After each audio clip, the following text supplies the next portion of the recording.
Hello there, night owls and dreamers. Welcome to Scary Stories to Fall Asleep, where we believe the gentle chill of a mysterious tale can actually help you drift into peaceful slumber. If you're new here, we create atmospheric stories that balance that perfect edge between intrigue and comfort, never too frightening to keep you awake, but always engaging enough to distract your busy mind. If you enjoy tonight's story, please consider subscribing to our channel for more bedtime tales that walk the fine line between the mysterious and the mundane. Our growing community of nighttime listeners would love to have you join us. Now, settle in, adjust your pillow, and allow the gentle patter of rain to accompany our tale of an artist, a mysterious painting, and the secrets of the sea. Chapter 1: The Arrival. The coastal road to Seabrook curved precariously along Maine's jagged shoreline, each bend revealing a new vista of the Atlantic's gray-blue expanse. Julian Hayes guided his aging Volvo around these turns with practiced caution, one hand on the wheel, the other occasionally running through his unkempt dark hair, a nervous habit that had intensified over the past year. The October air pressed against his partially opened window, carrying the distinct scent of salt, pine, and impending rain. Julian breathed deeply, hoping the air of this unfamiliar place might somehow cleanse his lungs of the stale city atmosphere and, more importantly, the suffocating sense of failure that had followed him from New York. "You should be approaching the turnoff soon," the GPS announced with mechanical confidence, breaking his thoughts. Julian squinted through the windshield at the weathered wooden sign ahead, Seabrook Village, EST 1823. Below it, added in newer paint, population 1,846.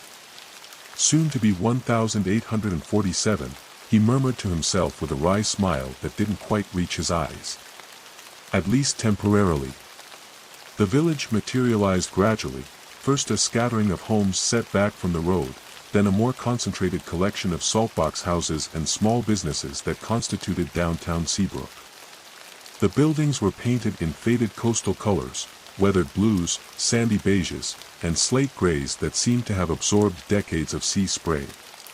Most establishments had already switched on warm yellow lights against the dimming afternoon sky, creating the impression of a vintage postcard brought reluctantly into the modern era. Julian drove slowly past a general store, a hardware shop, and what appeared to be the town's single restaurant, the Lighthouse Diner, its neon sign flickering stubbornly in the window. A few locals glanced curiously at his unfamiliar car, their gazes lingering just long enough to remind Julian of his outsider status. He consulted the handwritten directions provided by his new landlady, Mrs. Winters, and turned right onto Harbor Street, which sloped gently toward the water. At the end of the road stood his destination, the Tidewater Apartments, a three-story Victorian converted into individual residences. Despite its age, the building maintained a quiet dignity, its slate blue exterior freshly painted, white trim gleaming against the darkening sky. Julian parked and sat for a moment, hands still gripping the steering wheel. 6 months. He had rented the top-floor apartment for 6 months, enough time, his agent insisted, to rediscover his voice and produce the collection that would resurrect his faltering career. The advance from Westfield Gallery would cover his stay, but if he didn't deliver, it would likely be the last professional courtesy extended to him. "No pressure," he muttered, finally releasing the wheel and gathering his courage along with his duffel bag. The front door opened before Julian reached it, revealing a small woman in her 70s with silver hair swept into a neat bun. She wore a cardigan the color of beach glass over a simple dress, and her eyes, remarkably clear and perceptive, assessed Julian with undisguised interest. "Mr. Hayes, I presume," she said, her voice carrying the distinctive New England cadence. "Right on time. Mrs. Winters." Julian extended his hand. "Thank you for accommodating my late notice. Eleanor, please." Her handshake was surprisingly firm. "And it's my pleasure. We don't get many artists in Seabrook these days." "Not since," she paused, seeming to reconsider her words. "Well, not for some time." She stepped aside to let him enter. The foyer was modest but welcoming, with polished hardwood floors and wainscoting that spoke of the building's age and character. A nautical-themed barometer hung on one wall beside a collection of sepia photographs depicting Seabrook in various historical periods. "I'm on the ground floor," Eleanor explained, leading him toward a staircase. "The middle apartment is currently vacant, and you'll have the top floor. The best views," she added with a hint of pride. "Though I should warn you about the stairs, they can be quite vocal during storms." Julian followed her up 2 flights, the wooden steps indeed creaking beneath their weight. At the top landing, Eleanor produced an old brass key from her pocket. "I've had the heat running since yesterday, so it should be comfortable," she said, unlocking the door. "Though you'll find the sea breeze tends to find its way in regardless of how well sealed the windows are. It's the nature of these old buildings, they breathe with the coast." She pushed open the door, and Julian felt a peculiar sensation wash over him as he crossed the threshold, not quite déjà vu, but a faint sense of recognition, as though he'd seen this place in a dream or a half-forgotten photograph. The apartment was larger than it appeared from outside, with an open layout that immediately drew the eye to its most striking feature: 3 tall, arched windows spanning the far wall, framing the Atlantic like massive paintings. The late afternoon light streamed through them, casting long golden rectangles across the wooden floor. "This used to be the attic," Eleanor explained, noting his gaze. "My late husband converted it back in the 90s. He raised the ceiling and added those windows. Said it was a crime to have this view and not properly showcase it." The space was sparsely but thoughtfully furnished with pieces that complemented the apartment's character: a worn leather sofa positioned to face the windows, a dining table of dark, polished wood, and a queen-sized bed partially secluded behind a decorative screen in the far corner. A modest kitchenette lined one wall, its countertops bearing the distinctive speckle of mid-century laminate. But what immediately captured Julian's attention was the small alcove to the right of the windows, a niche that seemed purposefully designed for an artist. Natural light pooled in this corner, and someone had placed an easel there, positioned to capture both the interior comfort and the expansive sea view. "I mentioned in our emails that you're an artist," Eleanor said, following his gaze. "I hope the arrangement works for you." The previous tenant left the easel, said it belonged with the apartment. Julian approached the alcove, running his fingers along the worn wood of the easel. It was an older model, sturdy and well-used, the kind rarely manufactured anymore. "It's perfect," he said, surprised by the emotion he heard in his own voice. "Better than I imagined." A sudden gust of wind rattled the windows, drawing both their attentions to the view outside. The sea had darkened with the sky, waves capping white as they approached the rocky shore below. In the distance, a small lighthouse stood on a promontory, its beam not yet visible in the dusk. "That's Widow's Point Light," Eleanor said. "Still operational, though automated now. No keepers anymore." A strange expression crossed her face. "The bathroom is through that door, by the way. Full bath, though the water takes a minute to heat up. Wood stove there for extra warmth, wood stacked on the covered porch off the kitchen. Any questions?" Julian had dozens, though none related to the apartment's amenities. Why did this place feel so familiar? Who was the previous tenant? What was the history? Eleanor seemed reluctant to share. Instead, he asked, "Is there somewhere in town to get groceries? I should stock up before settling in." "Caldwell's General Store. They close at 7, so you've got time if you head out soon. They'll have the basics. For more specialty items, you'd need to drive to Portsmouth." She handed him the key. "Rent's due at the 1st of each month. I'm not fussy about the exact day, but I appreciate timeliness. The Wi-Fi information is on the card by the telephone." Julian nodded, still absorbing the space, his artist's eye already cataloging the way light moved through the room, how shadows gathered in corners, how the windows framed the world beyond. "I'll leave you to get settled, then," Eleanor said, moving toward the door. She hesitated at the threshold. "Mr. Hayes." "Julian, please." "Julian." She seemed to weigh her next words carefully. "This apartment, it tends to attract a certain type of person. People seeking something, or perhaps running from something. Sometimes both. Her eyes, shrewd and kind, studied his face. The sea has a way of giving people what they need, though not always in the form they expect. Just keep an open mind. Before Julian could respond to this cryptic advice, she was gone, her footsteps receding down the creaking stairs, leaving him alone with the growing darkness, the sound of waves, and the peculiar feeling that the apartment was somehow evaluating him in return. Chapter 2, First Strokes. That night, after a quick trip to Caldwell's general store and a simple dinner of pasta and jarret sauce, Julian unpacked his art supplies with the reverence of a ritual. Each brush, tube of paint, and palette knife had its place in his process.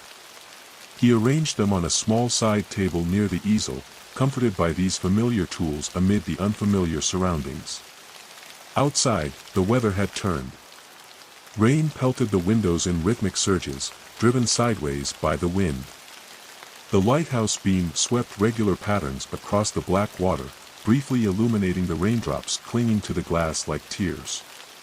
Julian poured himself a modest glass of whiskey and stood before the windows, watching the storm. The sea during tempests had always captivated him, its raw power and unpredictability, the way it transformed from nurturing to threatening with a simple shift in weather.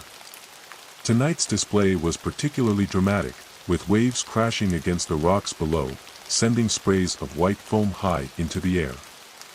He hadn't intended to begin painting so soon, had planned to spend a few days acclimating, walking the shore, getting a feel for the light and rhythm of this place.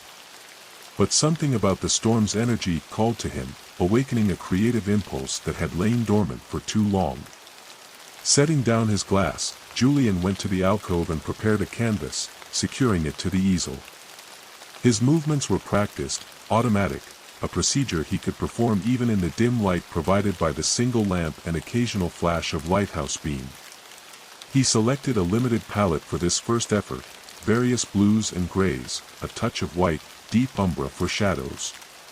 Julian worked with uncharacteristic freedom, laying down broad strokes to capture the movement of the water, the solidity of the lighthouse against the tumultuous sky. He wasn't seeking precision tonight, only to record his emotional response to this powerful display. Time slipped away as he painted, the whiskey forgotten, the chill in the apartment unnoticed. Only when his back began to protest did Julian step away from the canvas, surprised to see how much time had passed. His watch showed nearly 2 a.m. The storm had quieted somewhat, though rain still pattered softly against the windows. He studied his work with critical eyes. It was rough, unfinished, more of an impression than a complete painting, but there was something in it that had been missing from his work for months: urgency, emotion, a connection to something beyond technique. The lighthouse beam cut through dark clouds above a threatening sea, while in the foreground, he'd suggested rather than detailed the rocky shore. "It's a start," he murmured, setting his brushes in a jar of turpentine to soak overnight. Julian's exhaustion caught up with him suddenly. He barely managed to rinse his hands and brush his teeth before collapsing onto the bed, pulling the thick quilt over himself against the apartment's chill. The last thing he registered before sleep claimed him was the rhythmic sweep of the lighthouse beam across his ceiling, a metronome counting out the night's passage. He dreamed of the sea. In this dream, Julian stood on the shore, watching a small boat struggling against massive waves. The sky overhead was unnaturally dark, almost black, though no stars or moon punctuated the darkness. He could see a figure in the boat, fighting to control the rudder, but distance obscured their features. Julian knew, with the strange certainty that exists only in dreams, that the boat would not make it to shore. He tried to shout a warning, but the wind snatched away his words.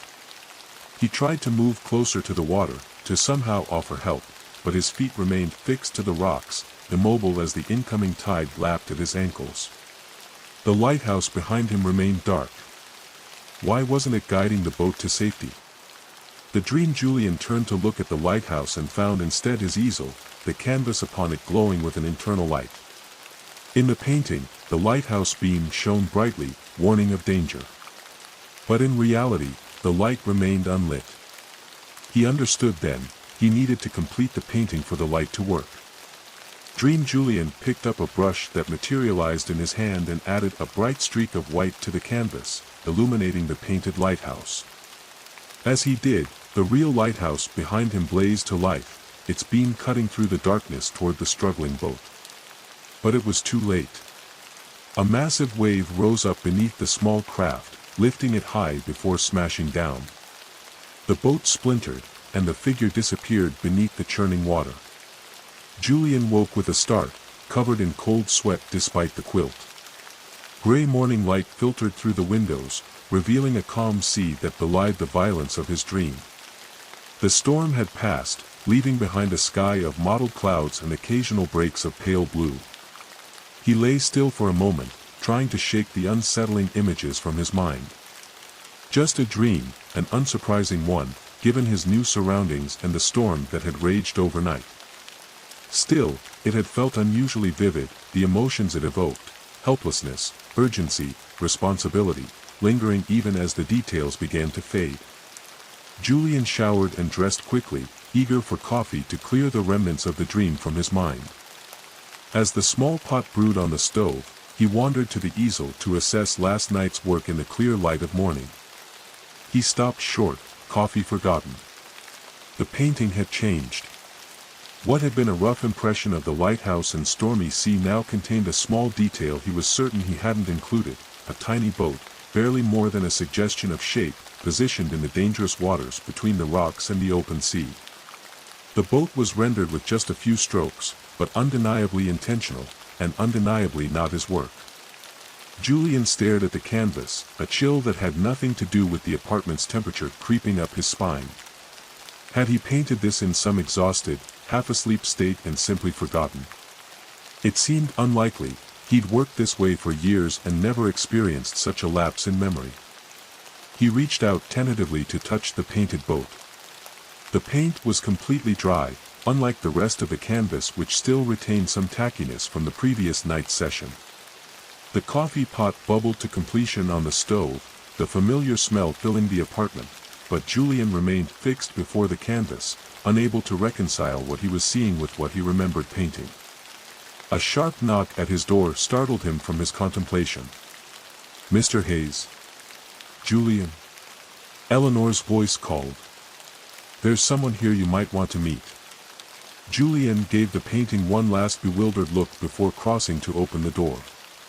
Eleanor stood on the landing, accompanied by a man in his 50s with salt and pepper hair and the weathered complexion of someone who spent considerable time outdoors. "Good morning," Julian managed, struggling to shift his mind from the mysterious alteration to his painting. "Sorry to disturb you so early," Eleanor said, though she didn't sound particularly sorry. "This is Dr. Marcus Reed. He runs the Marine Research Station just north of town. When I mentioned we had an artist in residence, he was quite eager to meet you." The man stepped forward, extending a hand. "Call me Marcus, please. Doctor always sounds like someone should be showing me their tonsils." His handshake was firm, his smile genuine. "Eleanor tells me you're here seeking inspiration from our humble coastline." "That's right," Julian said, still distracted. "I have a collection to complete by spring." "Well, you've come at an interesting time," Marcus said. "We're tracking some unusual migration patterns this season. Species appearing where they shouldn't be, behaving in ways we haven't documented before." His enthusiasm for the subject was evident. "Makes for dramatic seascapes, if you're interested in that sort of thing." Julian found himself warming to the man's obvious passion. "Actually, I would be interested. My work tends toward the atmospheric rather than strictly representational, but I'm always looking for elements that capture the essence of a place." "Perfect." Marcus beamed. "I was hoping to invite you to join me on a research outing later this week. Nothing too strenuous, just a day trip along the coast to collect some samples and take readings. The views from the water are quite different from shore. Might offer some fresh perspective." Under normal circumstances, Julian might have politely declined. He generally preferred solitude when beginning a new project.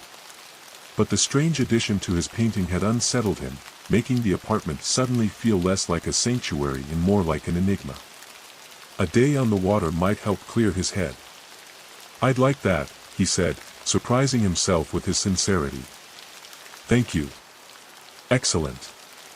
How about Thursday? Weather should be cooperative then." As they arranged details for the excursion, Julian became aware of Eleanor's gaze shifting past him into the apartment, specifically toward the easel and its mysteriously altered canvas. Something in her expression, a barely perceptible tightening around the eyes, suggested recognition, or perhaps confirmation of something expected.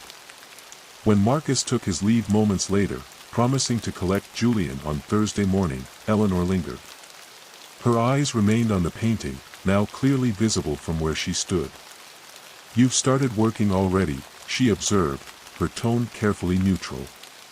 "Most artists take a few days to settle in before beginning." Julian hesitated, unsure how much to share about the painting's inexplicable alteration. "The storm last night was inspiring," he said finally. "Though I'm not sure I captured it quite right." Eleanor stepped into the apartment without waiting for invitation, moving closer to the canvas. Her scrutiny was methodical, almost clinical, yet Julian sensed an undercurrent of emotion beneath her composed facade. "The boat is an interesting addition," she said after a long moment. "Most artists focus on the lighthouse or the rocks. Few include vessels in dangerous waters." Julian felt a chill that had nothing to do with the morning air.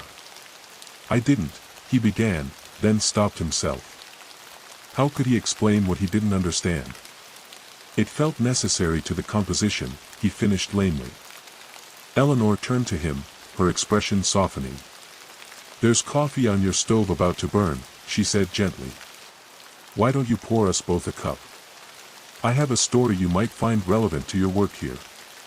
Julian moved to the kitchenette, grateful for the mundane task. He rescued the coffee, which had indeed begun to scorch, and poured 2 mugs. When he returned, Eleanor had seated herself in the armchair near the window, her gaze now directed out toward the sea. "Do you know much about lighthouse keepers, Julian?" she asked as he handed her a mug. "Not really," he admitted, taking a seat on the sofa opposite her. "Just the romantic notion of solitary figures keeping vigil against the storms." Eleanor nodded. "There's truth in that romantic image, but it omits the psychological toll of such isolation. Keepers often developed unusual ways of coping." She sipped her coffee, gathering her thoughts. Widow's Point Light, the one you can see from your windows, was manned continuously from its construction in 1876 until automation in 1987. The final keeper was a man named Thomas Hadley, who served for nearly 30 years. Julian followed her gaze to the lighthouse, standing stalwart against the morning sky, its lamp now dormant until evening. "Hadley was an artist, like yourself," Eleanor continued. "Self-taught, but skilled. He painted almost daily, always the same view of the sea from his lighthouse. Local legend says he could predict storms with uncanny accuracy, sometimes warning fishermen days before meteorologists detected any change in conditions." Julian felt the hair on his arms rise. "How?" "His paintings." Eleanor's eyes returned to Julian's canvas. "He claimed the sea itself guided his hand while he slept or worked in a trance-like state. Details would appear in his paintings, boats in dangerous positions, unusual wave patterns, specific cloud formations, that would later manifest exactly as depicted." The parallel to Julian's experience was too precise to be coincidental. He set down his coffee, his hand not entirely steady. "You believe that's happening to me," he said, not a question but a realization. Eleanor shrugged lightly, though her eyes remained serious. "I believe this apartment, which offers the same view Hadley painted for decades, tends to attract those receptive to certain influences. And I believe the sea has ways of communicating with those willing to listen." She leaned forward slightly. "The question is, what will you do with such communication, should it continue?" Before Julian could respond, a commotion outside drew their attention. Through the windows, they could see people gathering at the shoreline below, pointing out to sea. A Coast Guard vessel was speeding toward a small fishing boat that appeared to be taking on water, its bow dipping precariously into the waves. Julian rose unconsciously, moving to the window for a better view. The scene was eerily familiar, not identical to his dream or the mysterious addition to his painting, but similar enough to send another chill through him. "They'll reach it in time," Eleanor said, joining him at the window. Her voice held absolute certainty. This warning was given so they could be saved. Julian stared at her, questions tumbling through his mind, but before he could voice any of them, Eleanor handed him her empty coffee mug. "Thank you for the coffee," she said, as if they'd been discussing nothing more consequential than the weather. "I'll leave you to your work now." "But Julian," her expression grew solemn. "If your painting shows you something, pay attention. Hadley's gift saved many lives over the years. Perhaps yours will too." With that enigmatic statement, she left, her footsteps receding down the stairs, leaving Julian alone with his altered painting and the unsettling sense that he had stumbled into something far beyond his understanding, something that would demand more from him than mere artistic technique. Out on the water, the Coast Guard vessel had reached the struggling fishing boat. Even from this distance, Julian could see they were transferring the crew to safety. The rescue would make no headlines, would be noted only in local logbooks as a routine emergency response. But as Julian turned back to his canvas, to the small boat he hadn't consciously painted, he wondered if there was anything routine about what had just occurred, or what might be asked of him next. Chapter 3, Beneath the Surface. The next few days passed in an uneasy rhythm for Julian. Each morning, he awoke early, immediately drawn to his easel to see if the painting had changed overnight. It hadn't, at least, not in any way he could detect, but this brought little relief. Instead, the anticipation created a strange tension that followed him throughout his days. He spent his time exploring Seabrook, familiarizing himself with the village's layout and rhythms. The locals regarded him with polite curiosity, clearly aware of his identity as the artist staying in Eleanor Winter's top apartment. Some seemed friendly enough, offering recommendations for the best chowder at the Lighthouse Diner or warning about the unpredictable October tides. Others maintained a reserved distance, their smiles not quite reaching their eyes when they encountered him on the narrow sidewalks or in Caldwell's aisles. During these solitary explorations, Julian found himself constantly drawn back to the shore, his eyes seeking out the small fishing boat he'd watched being rescued. He learned from casual conversation at the diner that it belonged to the Peterson brothers, local fishermen who had inexplicably lost power while checking their traps. Had his painted warning somehow facilitated their timely rescue? The notion seemed absurd in the clear light of day, yet Eleanor's certainty haunted him. By Wednesday evening, the anticipation of tomorrow's outing with Marcus had Julian restless. He returned to his painting, adding detail and refinement to the stormy seascape, carefully working around the mysterious boat. As he painted, he found himself falling into a familiar trance-like state where time blurred and his hand seemed to move with its own intelligence. When he finally stepped back, the light had faded outside, and the room had grown cold. Julian built a small fire in the wood stove, its warm glow creating dancing shadows across the walls. He studied his work with critical eyes. The painting had evolved into something more nuanced than his initial impression. The threatening sky now contained subtle variations of color, the lighthouse stood more defined against the darkness, and the sea itself seemed alive with motion and intent.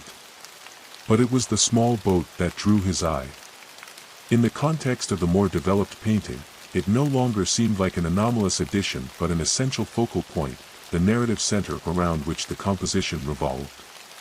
Whatever force had guided its inclusion, be it his own subconscious or something more inexplicable, had understood something about composition that his conscious mind had missed. Julian slept fitfully that night, his dreams fragmented and elusive.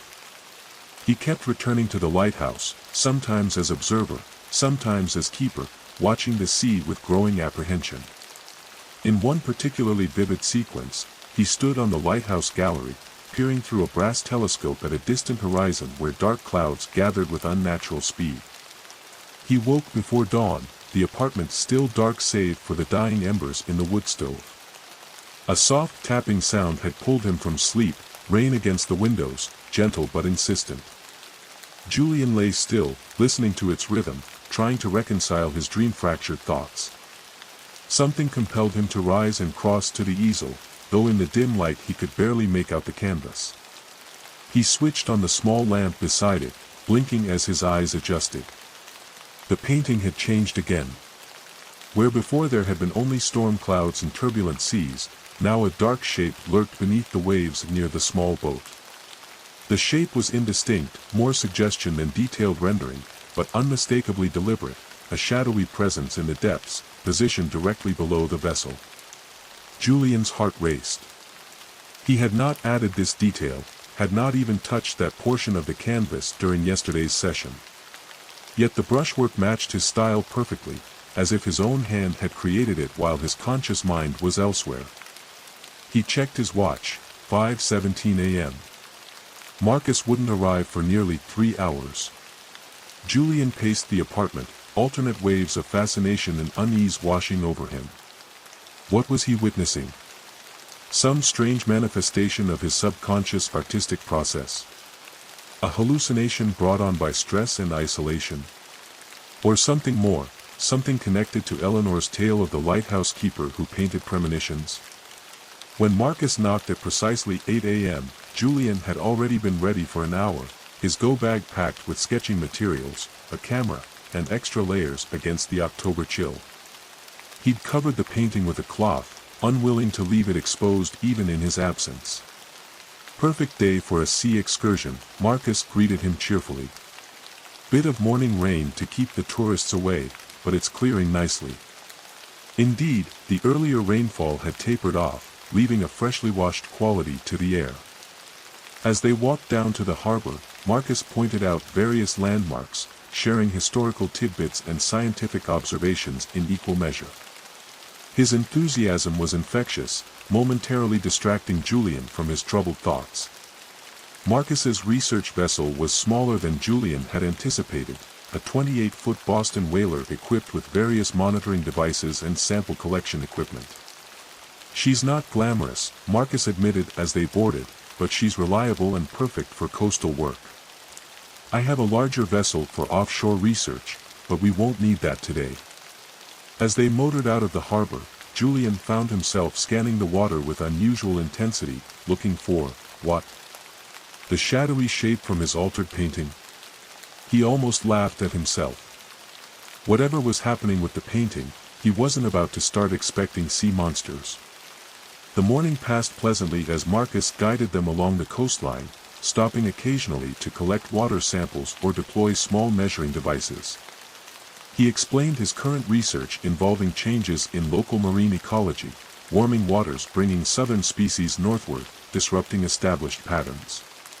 The ocean is always changing, of course, Marcus said as they drifted in a small cove about 2 miles north of Seabrook. But the rate of change we're seeing now is unprecedented in recorded history. Species are adapting, or failing to adapt, in real time. Julian, who had been sketching the dramatic rock formations along the shore, looked up with interest. What sort of changes are you seeing locally? Marcus's expression grew more serious. Unusual migration patterns. Species appearing out of their normal ranges. And behavior modifications that we can't fully explain. He hesitated. Last week, we tracked a group of normally solitary predators moving in coordinated patterns. Almost like hunting strategies, but targeting much larger prey than their usual diet.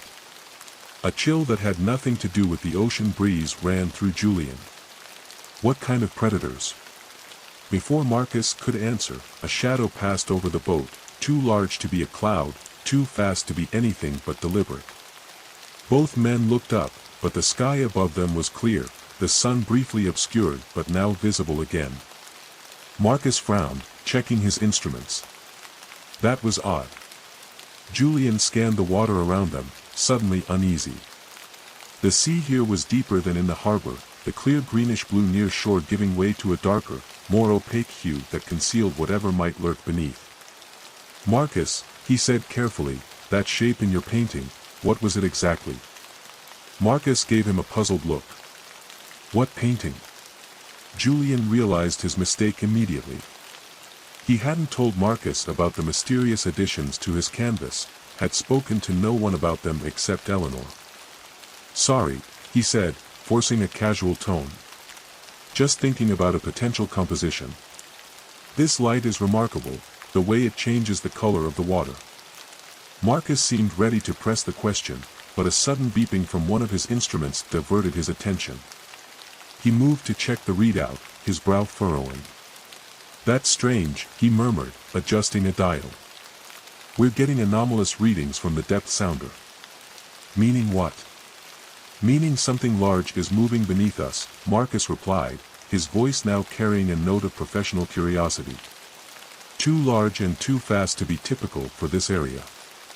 As if in response to his words, the boat rocked slightly, a gentle but unmistakable motion that suggested something had disturbed the water beneath them. Julian moved to the railing, peering down into the depths. The surface reflected his own tense expression back at him, revealing nothing of what might lie below. Yet he couldn't shake the feeling that something was there, watching, waiting, assessing. "We should head back," he said, the words emerging before he'd consciously formed the thought. Marcus looked up from his instruments, surprised. "We've only completed half our planned route. Are you feeling unwell?" Julian struggled to articulate the nameless dread that had settled over him. How could he explain that the shadow in the depths of his painting might now be swimming beneath their very boat? "Just a feeling," he said finally. "Something doesn't seem right." Marcus studied him for a moment, then nodded slowly. "I've learned to respect intuition on the water," he said, moving toward the controls. "If something feels off to you, that's good enough for me. We can complete the sample collection another day." As Marcus turned the boat toward Seabrook, Julian remained at the railing, his gaze fixed on the water. The sun had emerged fully now, burning away the morning clouds and sparkling on the surface of the sea. Everything appeared normal, peaceful even, which only intensified Julian's sense that appearances were deceiving. They were about halfway back to harbor when the radio crackled to life. All vessels in vicinity of Seabrook to Rockport waters," a crisp, official voice announced. "This is Coast Guard, Sector Northern New England. Be advised we have reports of unusual marine activity in your area. Exercise caution and report any sightings of large unidentified marine life. Stand by on Channel 16 for updates." Marcus and Julian exchanged glances. "Seems your instincts were right," Marcus said, increasing their speed slightly. "I'll check in with the Coast Guard once we're back in port. Whatever data we collected might be useful to them." The remainder of their journey passed without incident, though Julian could not shake the feeling of being observed. When they finally docked at Seabrook Harbor, he felt a disproportionate sense of relief to set foot on solid ground. "Sorry for cutting our trip short," he told Marcus as they unloaded the equipment. "I can't really explain what came over me out there." Marcus waved away the apology. "No need for explanations. The sea affects different people in different ways. Some develop quite remarkable sensitivities to its changes." He paused, studying Julian with newfound interest. "Eleanor mentioned you're staying in the top apartment at Tidewater." "That's right. The same apartment Thomas Hadley moved to after retiring from the lighthouse," Marcus said, his tone casual but his eyes sharp. "Did she tell you about him?" Julian hesitated, unsure how much to reveal. "She mentioned he was the last keeper before automation. And that he was an artist." Marcus nodded, seeming to weigh his next words carefully. "Hadley was more than just an artist. Some considered him a kind of oracle. He had an unusual connection to the sea, seemed to sense things others couldn't. He secured the last of his equipment. After today, I wonder if you might share some of that sensitivity."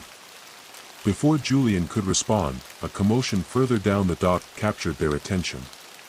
A fishing boat had just arrived, its crew gathering in an animated discussion with harbor personnel and what appeared to be a Coast Guard officer. "Excuse me a moment," Marcus said, moving toward the group. Julian followed at a distance, catching fragments of conversation carried by the breeze. "Never seen anything like it. At least 20 feet long, moving like nothing I've." Circling the boat for nearly an hour. The fisherman speaking gestured expansively, his weathered face pale beneath his tan. Whatever he had encountered had clearly shaken him. Marcus returned a few minutes later, his expression troubled. "The Peterson brothers had another incident," he explained, referencing the same fisherman whose boat Julian had seen rescued days earlier. "They're describing an encounter with something unusual, something that followed their boat for quite some time before disappearing." "What do they think it was?" Julian asked, though a part of him already knew the answer would connect to the shadow beneath his painted boat. "They're not sure," Marcus replied. "Initial thought was a whale, but the movement patterns don't match any cetacean behavior we've documented." "And the size?" He shook his head. "Too small for most whales, too large for sharks common to these waters." A cold certainty settled in Julian's stomach. "Where did this happen?" "About 3 miles offshore," Marcus said. "Interestingly, not far from where we were when you suggested we turn back." The implication hung in the air between them. Whatever had passed beneath their boat, whatever had triggered Julian's sense of unease, might well have been the same creature that later approached the Peterson brothers. "I should get back," Julian said abruptly. "I have work to finish." Marcus nodded, though his eyes reflected a new awareness. "Of course." "But Julian," he hesitated. "If you experience any other intuitions about the sea, I'd be very interested to hear them." "Professionally speaking." Julian managed a non-committal response and a polite goodbye, his mind already racing ahead to the covered canvas waiting in his apartment. As he walked briskly up the sloping streets toward Tidewater, he found himself increasingly certain of what he would find when he removed that cloth, and increasingly uncertain of what it might mean for him. Eleanor was sweeping the front porch when he arrived, her methodical movements pausing as she caught sight of his expression. "You're back earlier than expected," she observed.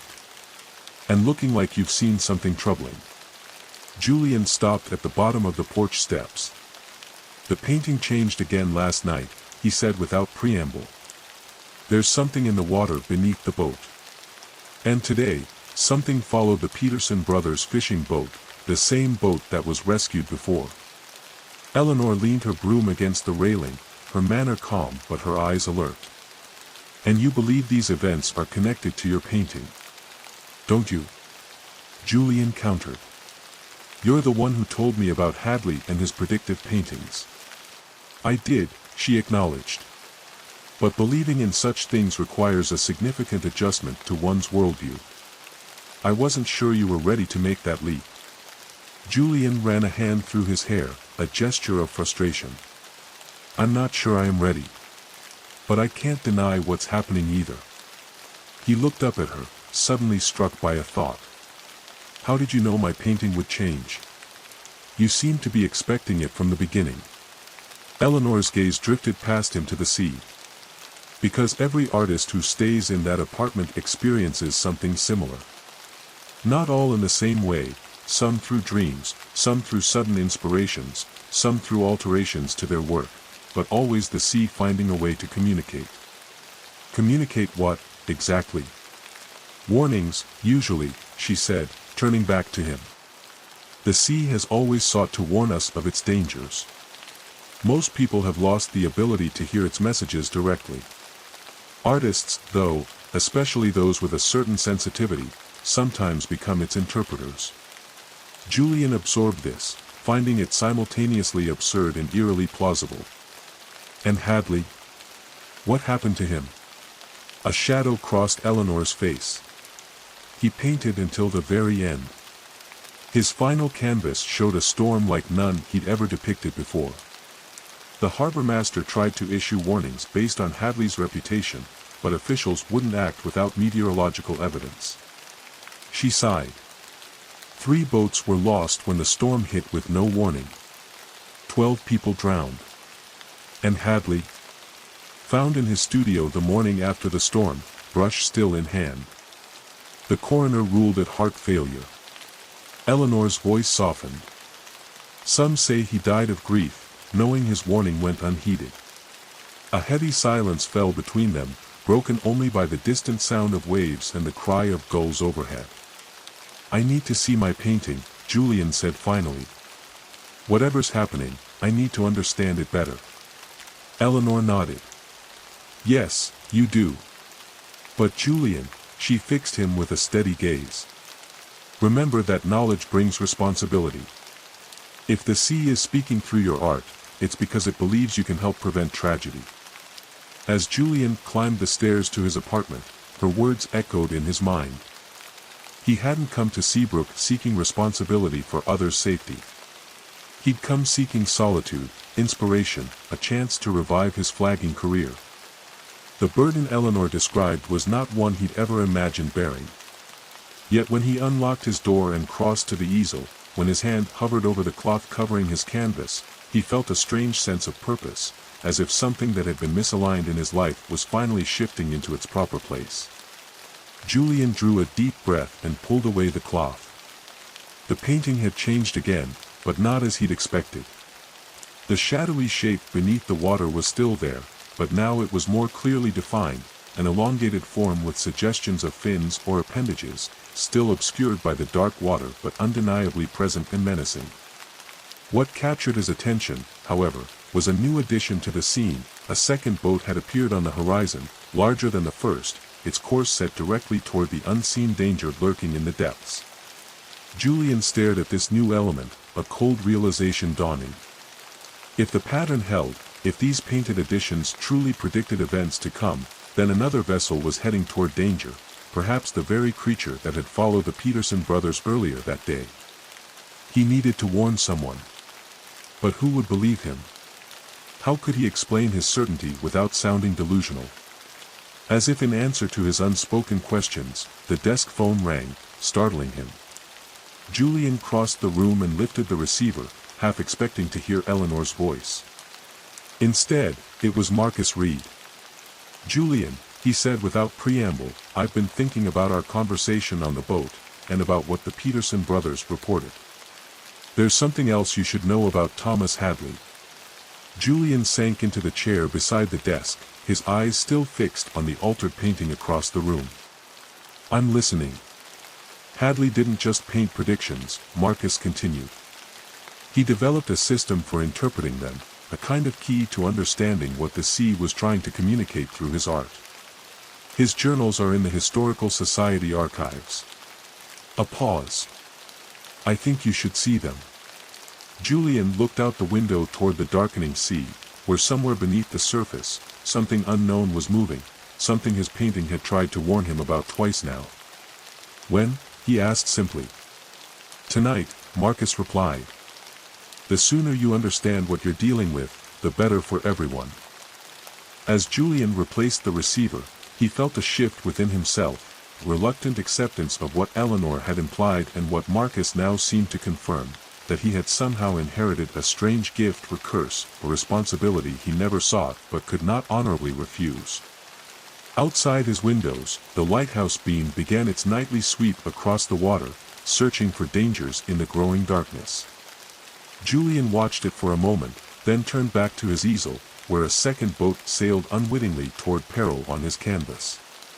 Whatever was happening, whatever role he was meant to play, Julian knew he could not remain a passive observer. The sea had chosen to speak through him, and now he needed to learn its language.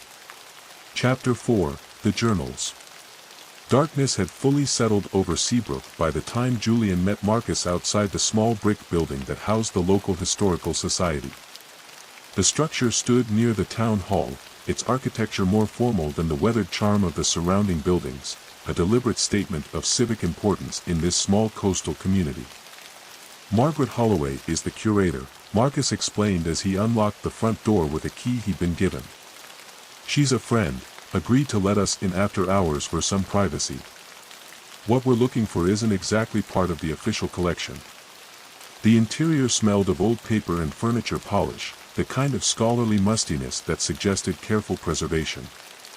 Marcus flipped on lights as they moved through the main exhibition room, past glass cases displaying ship models, whaling implements, and faded photographs of Seabrook's maritime past. "This way," he directed, leading Julian down a narrow hallway to a small research room at the back of the building. "Margaret keeps the more contentious materials separate from the main collection." "Contentious?" Julian questioned as they entered the room, which contained a simple wooden table surrounded by filing cabinets and shelves of document boxes. Marcus's expression grew serious in the stark overhead light. "Seabrook has a complicated relationship with Thomas Hadley's legacy. To some, he was a gifted artist with an unusually deep connection to the sea. To others, he was at best an eccentric, at worst a fraud who happened to get lucky with a few predictions." He moved to a filing cabinet in the corner. "The truth, as usual, lies somewhere in between, and is far more interesting than either extreme." From the bottom drawer, Marcus extracted a leather portfolio case, worn at the edges and tied with faded ribbon. He placed it carefully on the table between them. "These are Hadley's personal journals," he said, his tone reverent. "Not the official lighthouse logs, which are in the Coast Guard archives, but his private records of his experiences." Julian stared at the portfolio, feeling an unexpected reluctance to open it, as if doing so would represent a final acceptance of whatever strange path he was already walking. "How did these end up here?" he asked, stalling. "Hadley had no family," Marcus replied. "When he died, his personal effects were meant to be sent to storage, but Eleanor, who knew him quite well, intervened. She convinced officials that his papers had historical value and should remain in Seabrook." A slight smile. "She's quite persuasive when she wants to be." Julian nodded, recalling Eleanor's calm certainty when speaking of Hadley and the apartment's strange properties. She knew about his paintings, about what he could do. "More than knew," Marcus said quietly. "She was one of the few who consistently believed him. Her husband was a fisherman, one who heeded Hadley's warnings when others didn't." He nodded toward the portfolio. "Those journals might help you understand what's happening with your own work." Finally, Julian untied the ribbon and opened the leather case. Inside were several notebooks of varying sizes, their pages yellowed with age but well preserved. The handwriting that filled them was precise and methodical, the script of someone accustomed to keeping detailed records. The earliest journal dated from 1958, shortly after Hadley had taken the position as lighthouse keeper. The entries began conventionally enough: weather observations, vessel movements, maintenance tasks. But as Julian carefully turned the pages, the nature of the entries gradually shifted. "April 17, 1959, strange dreams last night. Saw the Henderson brothers' trawler caught in a squall off Gull Rock. Woke and painted what I had seen. This morning received word that they had indeed encountered difficulty in exactly that location, though they made it to shore safely. Coincidence, surely.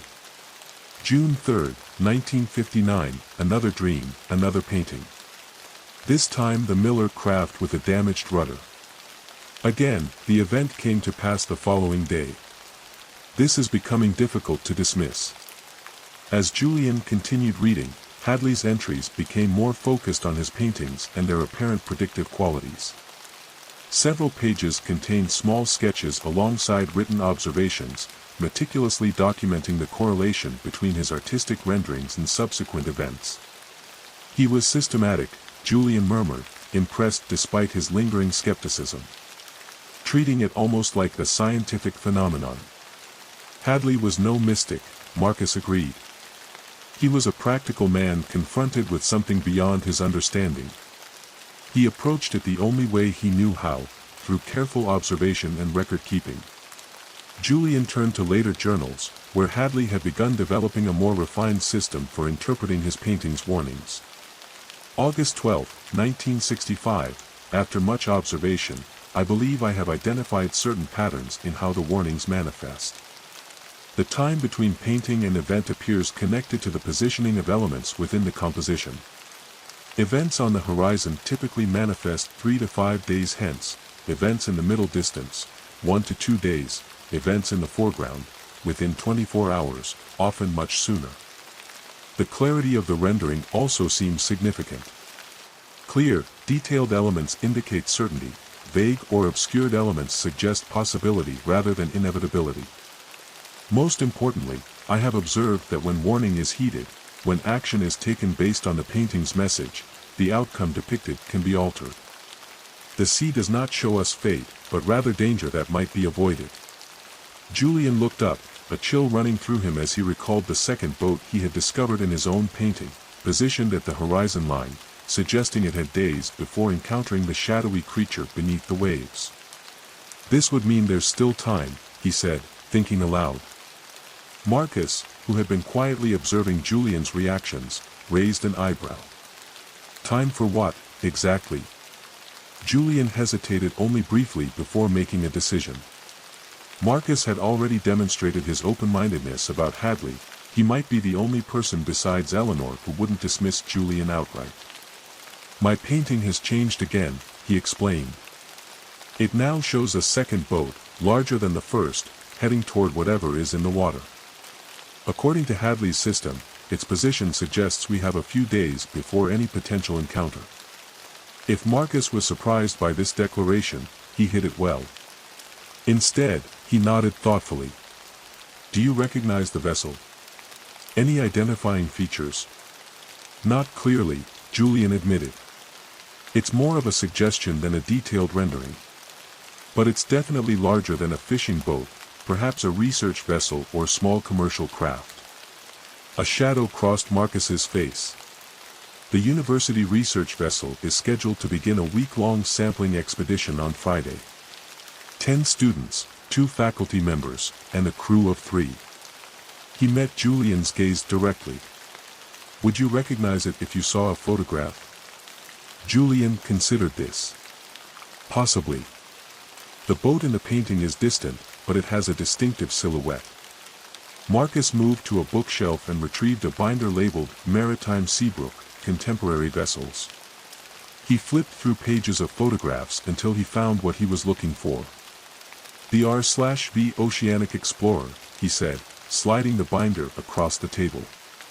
University of Maine's primary research vessel for coastal studies.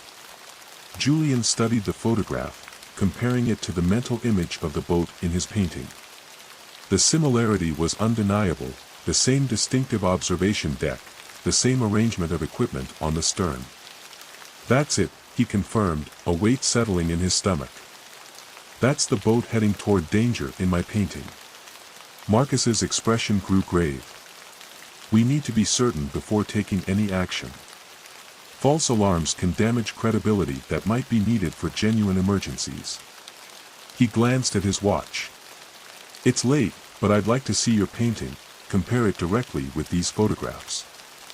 Julian nodded, relieved to have someone take his concern seriously yet wary of involving others too deeply in his strange situation. As they carefully returned Hadley's journals to their drawer, Julian paused over one final entry that caught his eye, dated just weeks before the lighthouse keeper's death. February 3, 1987, the sea grows restless. Something stirs in the deep that I have not witnessed before. My paintings show only glimpses, a shadow here, a disturbance there. But the pattern is unmistakable. These are not normal movements. After 30 years, I recognize the sea's language. It is afraid. The walk back to Tidewater Apartments was brisk, both men silent and preoccupied with their thoughts. The night had grown colder, the kind of penetrating chill that hinted at the winter to come. As they climbed the stairs to Julian's apartment, Eleanor's door opened slightly, though she remained unseen within the shadows of her entryway. I've put on a kettle, her voice called softly. You'll both want something warm after reading those journals. Julian exchanged a glance with Marcus. How did she? Eleanor has her own connections to this place, Marcus replied quietly. Best not to question too deeply. Inside Julian's apartment, the painting waited on its easel, illuminated by the single lamp he'd left burning. Marcus moved toward it immediately, studying it with the focused attention of a scientist examining evidence. "Remarkable," he murmured after a long moment. "The brushwork is seamless, no way to distinguish between your conscious work and these additions." Julian joined him before the canvas. "It's as if my own hand created them, just without my awareness. Same technique, same palette." He pointed to the boat on the horizon. "Compare it to the photograph."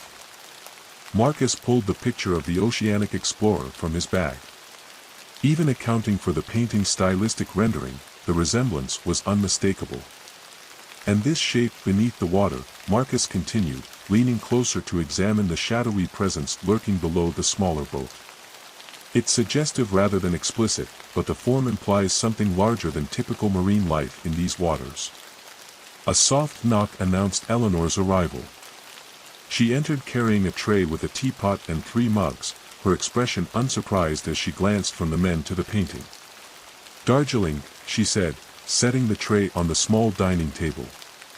"Good for clearing thoughts on complicated nights." As she poured, Julian noticed how comfortable she seemed in his space, as though she had performed this same ritual many times before, perhaps for Hadley himself. The thought was oddly comforting. "The research vessel leaves Friday morning," Marcus said, accepting a mug with a nod of thanks. "That gives us little time to decide on a course of action." "What options do we have?" Julian asked, warming his hands around his own mug. "I can hardly walk into the Coast Guard station claiming my painting predicts danger." "No," Eleanor agreed, her tone practical. "But Marcus can express professional concerns based on the unusual marine activity reported recently." Marcus considered this. "It would be unusual to request a postponement based on the limited data we have, but not unprecedented. Unidentified large marine life could pose a legitimate safety concern." He sipped his tea thoughtfully. "The problem is convincing Professor Whitman, who's leading the expedition. He's not known for his flexibility once plans are set." "Then perhaps the painting has more to show us," Eleanor suggested, her gaze steady on Julian. "More specific details that might strengthen your case." Julian felt a chill that had nothing to do with the night air. "You mean I should try to encourage it? To reveal more?" Eleanor shrugged slightly. Hadley found that focusing his thoughts on specific questions before sleep sometimes yielded more detailed guidance in his paintings. She gestured toward the journals Marcus had brought with them. "I assume you read about his methods." "Some," Julian admitted. "But deliberately inviting this seems frightening." Eleanor finished for him. "Of course it does. Communication with the unknown always is. But you've already crossed that threshold, Julian. The question now is whether you use this connection purposefully or remain passive." The three fell silent, the only sounds the ticking of the wall clock and the distant rhythm of waves against the shore. Julian stared into his tea, watching the dark liquid swirl as he considered Eleanor's words. What she suggested made sense, uncomfortable as it was. If his painting truly could provide warnings, wouldn't it be irresponsible not to seek clearer information that might prevent harm? "I'll try," he said finally. "Tonight. If there's more to see, more specific danger to warn about, I want to know." Marcus nodded approvingly. "I'll make some preliminary calls tomorrow, raise general concerns about the unusual marine activity without mentioning specifics. That might at least put people on higher alert." As they finished their tea, the conversation shifted to more practical matters, how Marcus might frame his concerns, what evidence they could legitimately reference, who might be persuaded to exercise caution without direct mention of predictive paintings. When Marcus finally departed, promising to return the following afternoon with any updates, Eleanor lingered. She moved to the windows, gazing out at the night sea where the lighthouse beam made its steady revolutions. "It's not easy, being chosen as a messenger," she said without turning. "Hadley struggled with it for years, the responsibility, the disbelief from others, the constant vigilance. Julian joined her at the window. Why did the sea choose him? Why choose anyone? Eleanor's reflection in the glass showed a sad smile. The sea doesn't explain its reasons. Perhaps it chooses those who are already listening, those with the sensitivity to hear its language. She turned to face him. Or perhaps it's simpler than that.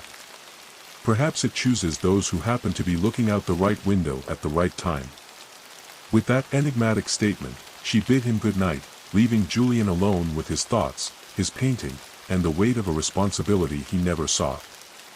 After she left, Julian prepared for bed with deliberate slowness, his mind churning with everything he'd learned.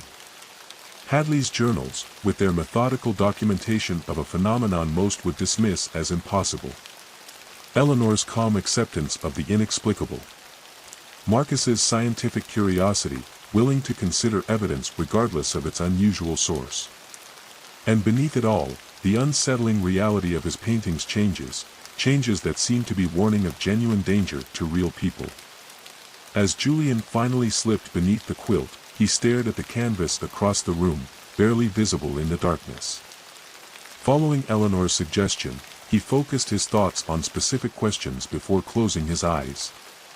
What is the creature beneath the waves? What danger does it pose to the research vessel? How can this danger be averted?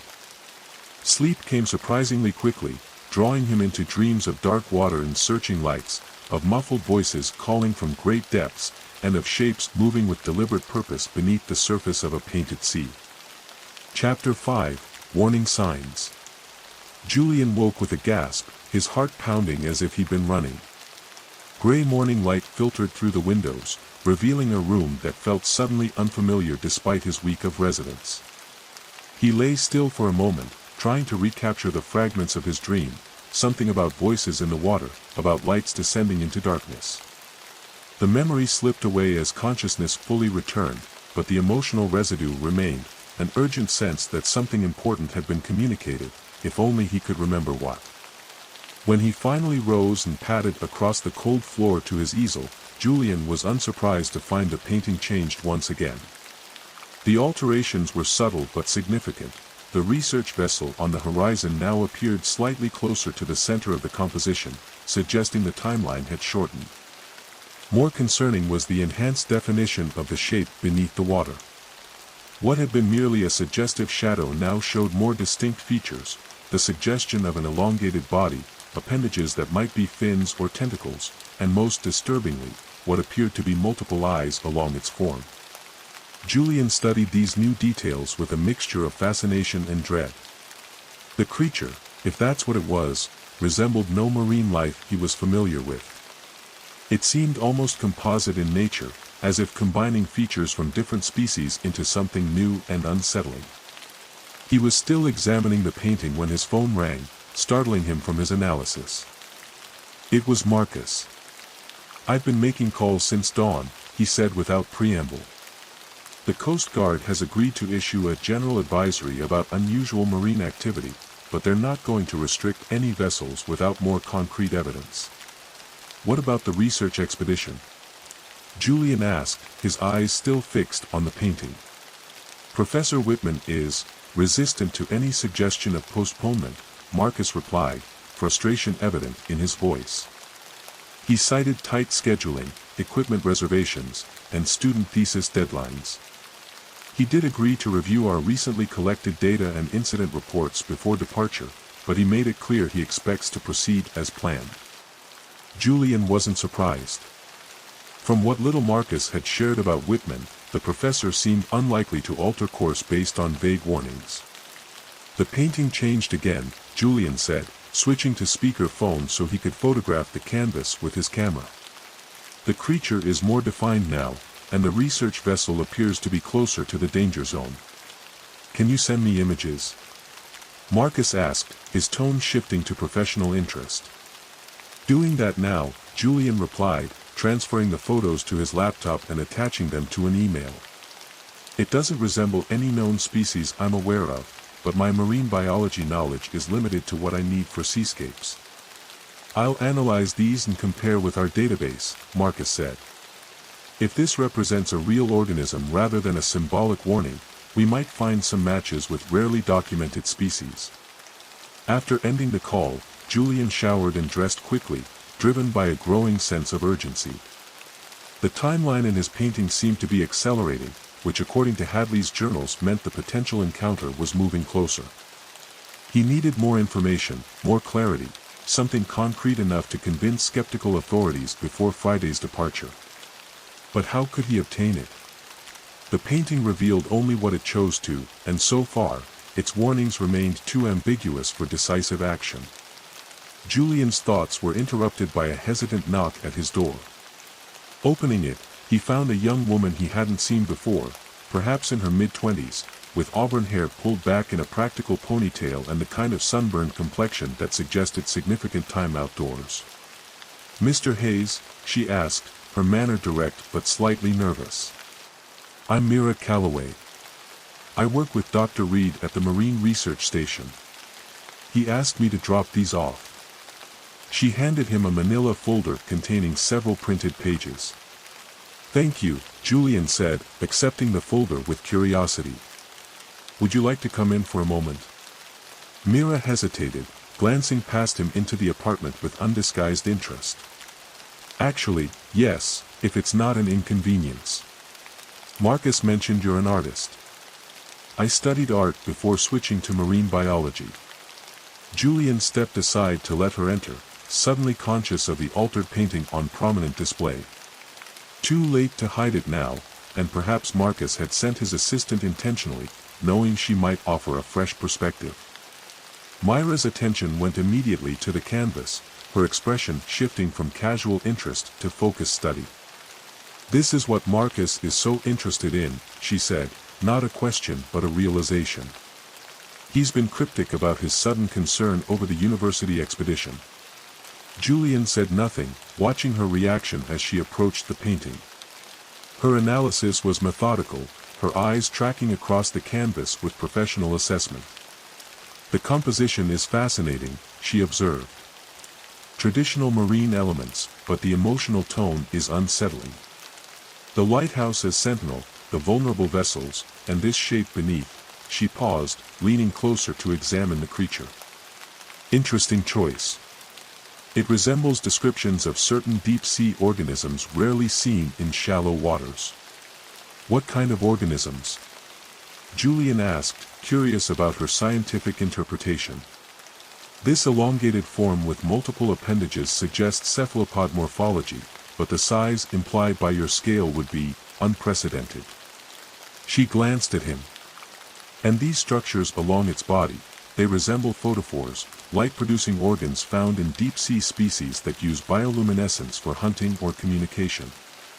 Julian moved to stand beside her, seeing his painting through her knowledgeable eyes. "You think it could represent a real creature rather than just a symbolic threat?" Mira considered this carefully. "The ocean remains largely unexplored. New species are constantly being discovered, particularly in deeper regions. And recent changes in ocean temperatures and currents are driving unusual migration patterns." She turned to face him directly. "May I ask why you included this specific creature? It's not typically featured in maritime art." Julian hesitated, unsure how much Marcus had shared with his assistant. "It's an element that emerged during the creative process," he said finally, a statement technically true if deliberately vague. Myra's eyes narrowed slightly, clearly detecting his evasion. "Marcus mentioned you were experiencing some unusual insights regarding local marine activity." She tapped the folder she delivered. "That's why he asked me to bring these documented sightings of unidentified marine life along this stretch of coast over the past month. He thought they might be relevant to your creative process." Her slight emphasis on the final words suggested she understood there was more to the situation than artistic inspiration. Julian felt a surge of relief. Here was someone else who might listen without immediate dismissal. "The painting has been changing," he admitted, the truth spilling out more easily than expected. "I didn't consciously add that creature, or the boats in danger. They appeared over consecutive nights, seeming to warn of something approaching." Rather than the skepticism he'd braced for, Mira nodded thoughtfully. Like Thomas Hadley's predictive paintings. Julian stared at her in surprise. You know about Hadley? Everyone in marine research around here knows the Hadley stories, she replied. Most dismiss them as local folklore, but Marcus has always taken a more open-minded approach. He believes there are communications from the natural world that science hasn't yet developed methods to measure or verify. A slight smile. It's why he's both respected and viewed with caution in academic circles. Julian gestured to the folder she'd brought. And these sightings? Do they corroborate anything in the painting? That's what we're trying to determine, she said, opening the folder on the dining table. These are reports from fishing vessels, pleasure craft, and coastal observers over the past 4 weeks. All describe unusual sightings that don't match known species behavior in this region. Together they reviewed the documents, coordinate-marked maps showing locations of sightings, brief written accounts from witnesses, and a few blurry photographs that showed little more than disturbances in the water. This pattern is interesting, Mira noted, pointing to the map. The sightings form a rough semicircle, starting from deeper waters and gradually moving closer to shore.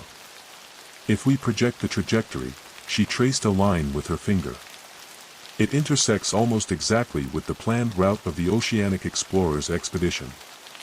Julian felt a chill run through him. So whatever this is, it's on a collision course with the research vessel. Potentially, Mira agreed. Though correlation doesn't necessarily imply causation. These could be unrelated movements. But you don't think so, Julian observed, noting the concern in her expression. Mira hesitated, then sighed. Scientifically, I should maintain skepticism until we have conclusive evidence. But... She glanced at the painting. There's something about your depiction that matches details from multiple independent reports, details that weren't made public. She tapped one account form. This commercial diver reported seeing multiple bioluminescent spots along its length, like a string of eerie lights. Another witness described eye-like structures that seemed to glow from within. The implications hung in the air between them. Either Julian had somehow accurately imagined details that matched actual sightings, or his painting was indeed revealing something real, something dangerous approaching Seabrook's waters. I need to speak with Marcus, Mira said, gathering the documents. With these correlations and your painting, we might have enough to convince Professor Whitman to at least modify the expedition route, even if he won't postpone entirely. As she prepared to leave, Mira paused at the door. You should know, I'm scheduled to be on that research vessel on Friday. I have a particular interest in your warnings being taken seriously. Her direct gaze held no fear, only pragmatic concern. If you notice any other changes to your painting, any additional details that might help make our case, please call the research station immediately. After she left, Julian stood before his painting for a long time, studying every detail with renewed attention. The connection Mira had identified between his unconsciously created image and actual sighting reports removed any remaining doubt in his mind. Something was coming, something real, something potentially dangerous, and for whatever reason, he had been chosen to receive advance warning. The question now was whether that warning would be heeded in time. Throughout the day, Julian found himself returning repeatedly to the easel, checking for any subtle changes. He attempted to work on other sketches, landscapes of the town, studies of the lighthouse from different angles, but his concentration kept slipping, his thoughts circling back to the creature beneath the waves and the vessel unknowingly approaching it. By late afternoon, restlessness drove him outdoors. The sky had cleared since morning, revealing a crisp autumn blue that contrasted sharply with the darker waters of the Atlantic. Julian walked along the shoreline, his eyes constantly drawn to the horizon where, somewhere beyond sight, unseen movements were occurring beneath the surface.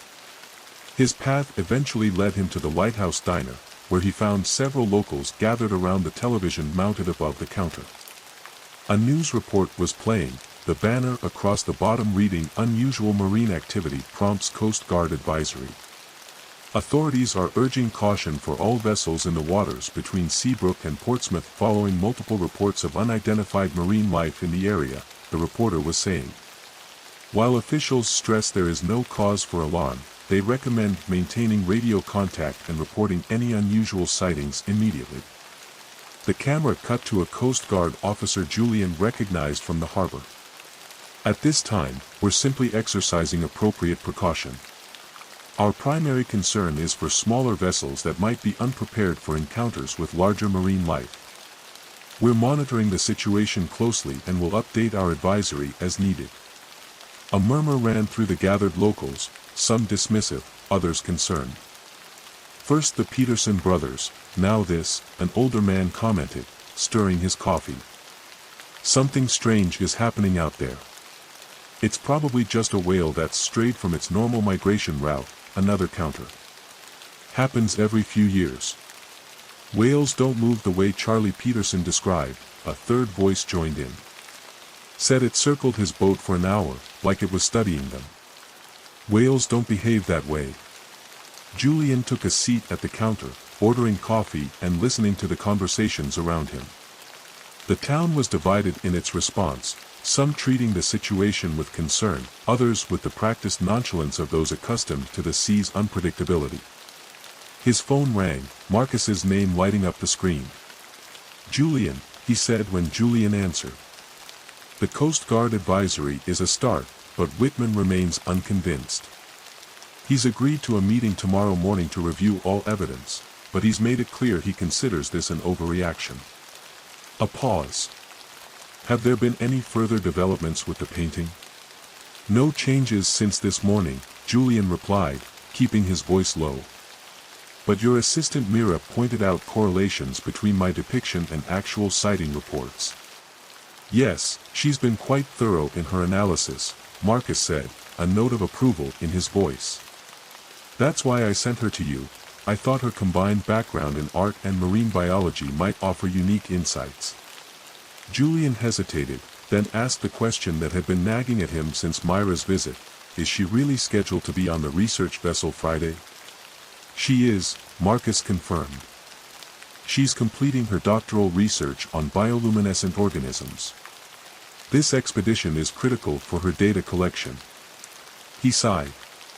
"Which is why I'm hoping we can convince Whitman to alter the route rather than cancel entirely. A compromise might be our best hope at this point." After ending the call, Julian finished his coffee and walked back toward Tidewater Apartments through the gathering dusk. The lighthouse had activated for the evening, its beam sweeping across the darkening water in steady rotation. Eleanor was tending to potted plants on the front porch when he arrived, her methodical movements pausing as she noticed his troubled expression. "No luck changing minds?" she asked, somehow intuiting the situation. Julian shook his head. "The Coast Guard issued an advisory, but the research expedition is still planning to proceed. There's a meeting tomorrow morning, one last chance to present evidence." Eleanor nodded, returning to her gardening. Evidence has always been the difficulty. Hadley faced the same challenge: how to translate intuitive knowledge into something others would accept as factual. She looked up at him, soil still on her fingers. Sometimes the sea must speak more loudly to be heard above human certainty. The cryptic statement lingered in Julian's mind as he climbed the stairs to his apartment. Inside, the last rays of sunset illuminated his painting with an amber glow that seemed to emphasize the threatening form beneath the waves. Julian prepared a simple dinner, ate distractedly while reviewing the day's developments, then set up his easel near the windows where the lighthouse beam periodically swept across his ceiling. If the painting was to change again, to reveal more information that might help prevent whatever danger approached, he wanted to be prepared. He selected fresh paints, arranged brushes, and positioned a new canvas beside the altered one. Perhaps if he deliberately painted the same scene, focusing his thoughts on the questions that remained unanswered, he might somehow encourage more specific communication. As darkness settled fully outside, Julian began to paint. He worked methodically, reproducing the essential elements of the first canvas: the lighthouse, the rocky shore, the expanse of sea, while keeping his mind centered on the pressing questions. What exactly was the creature? What danger did it pose? How could that danger be averted? Hours passed, the room growing cold as Julian worked. The lighthouse beam kept its steady rhythm, occasionally illuminating his canvas with a brief sweep of light that seemed to make the painted water shimmer momentarily before returning to stillness. Sometime after midnight, exhaustion began to overtake concentration. Julian's brushstrokes grew less precise, his thoughts less focused. He set aside his tools, disappointed. His deliberate attempt had produced nothing more than a conventional seascape, skillfully executed but lacking the mysterious additions that gave the original its urgency. Too tired to clean up properly, Julian simply rinsed his brushes and left them to dry. He moved to the windows for one last look at the night sea before sleep. The water below was black and seemingly calm, the lighthouse beam cutting across its surface in regular intervals. Nothing to suggest the presence of something unusual beneath, no disturbance, no strange movements. Yet as he watched, Julian became aware of a subtle pattern in the water directly below his window, a faint phosphorescence that seemed to move in circular patterns, appearing and disappearing with each sweep of the lighthouse beam. The effect was barely perceptible, like ripples of dim light just beneath the surface. Julian stared, trying to determine if what he was seeing was simply the lighthouse reflection playing tricks, or if there was actually something luminous moving in the dark water. The pattern seemed too regular, too deliberate to be mere reflection. As he watched, the phosphorescent circles expanded, growing larger and more numerous. With a jolt of recognition, Julian realized they resembled the eye-like structures depicted in his painting, the string of eerie lights described by witnesses. It was here. The creature was here, directly below his window, as if drawn to his attention or perhaps responding to his focused questions. Julian fumbled for his phone, his hand shaking slightly as he dialed Marcus's number. It went to voicemail, unsurprising given the late hour. He left a brief, urgent message describing what he was witnessing, then tried Myra's number, which Marcus had shared earlier. She answered on the fourth ring, her voice thick with interrupted sleep. "Hello. Mira, it's Julian Hayes. I'm sorry to wake you, but I'm seeing something outside my apartment, bioluminescent patterns in the water, circular formations, exactly like the eye structures in my painting. It's here, right offshore." She was immediately alert. "How long has it been visible? Is it moving in any particular direction?" "I just noticed it a few minutes ago," Julian replied, still watching the hypnotic patterns below. "It seems to be staying in one general area, but the illuminated portions are expanding." "I'm coming over," she said decisively. "This could be exactly the evidence we need. Can you take photos or video while you wait?" "I'll try, but it's only clearly visible when the lighthouse beam passes over it. Between sweeps, it's almost imperceptible." After hanging up, Julian attempted to capture the phenomenon with his camera, but as he'd feared, the effect proved almost impossible to photograph.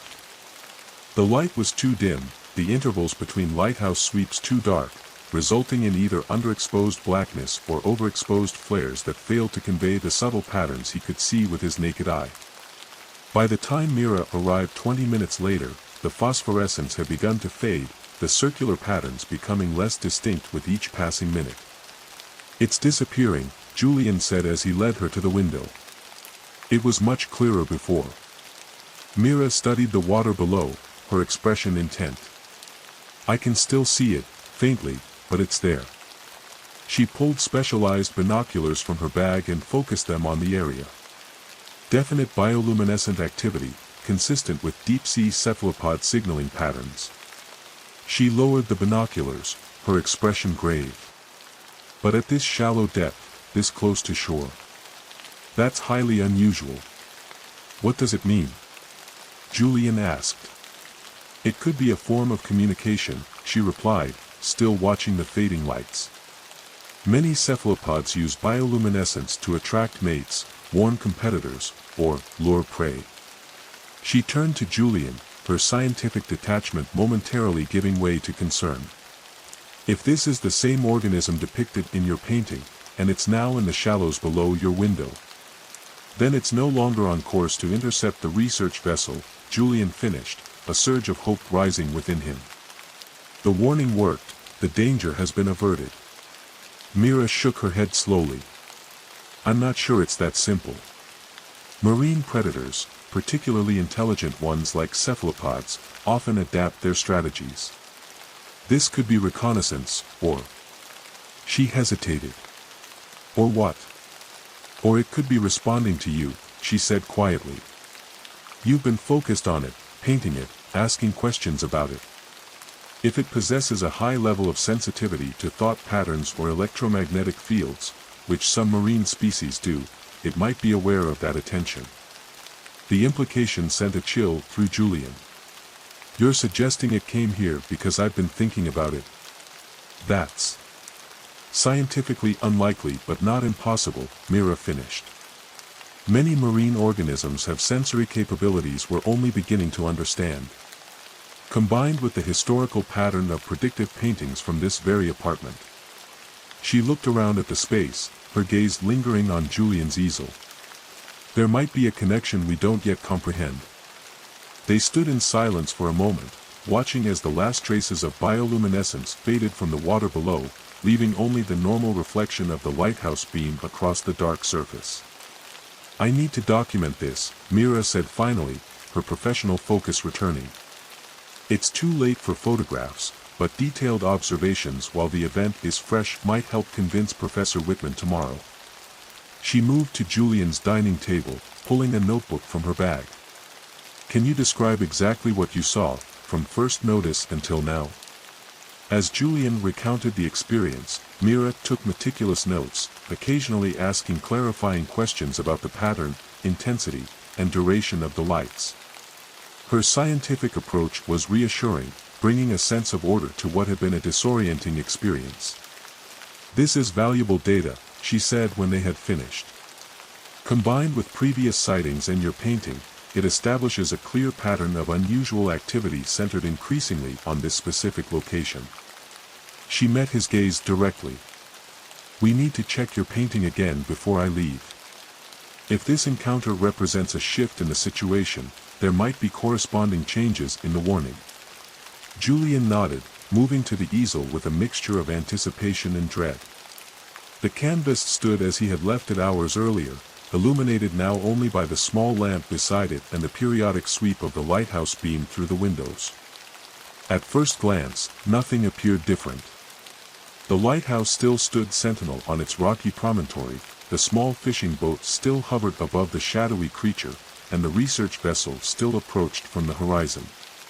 But as Julian leaned closer, he noticed a subtle shift in the creature's position.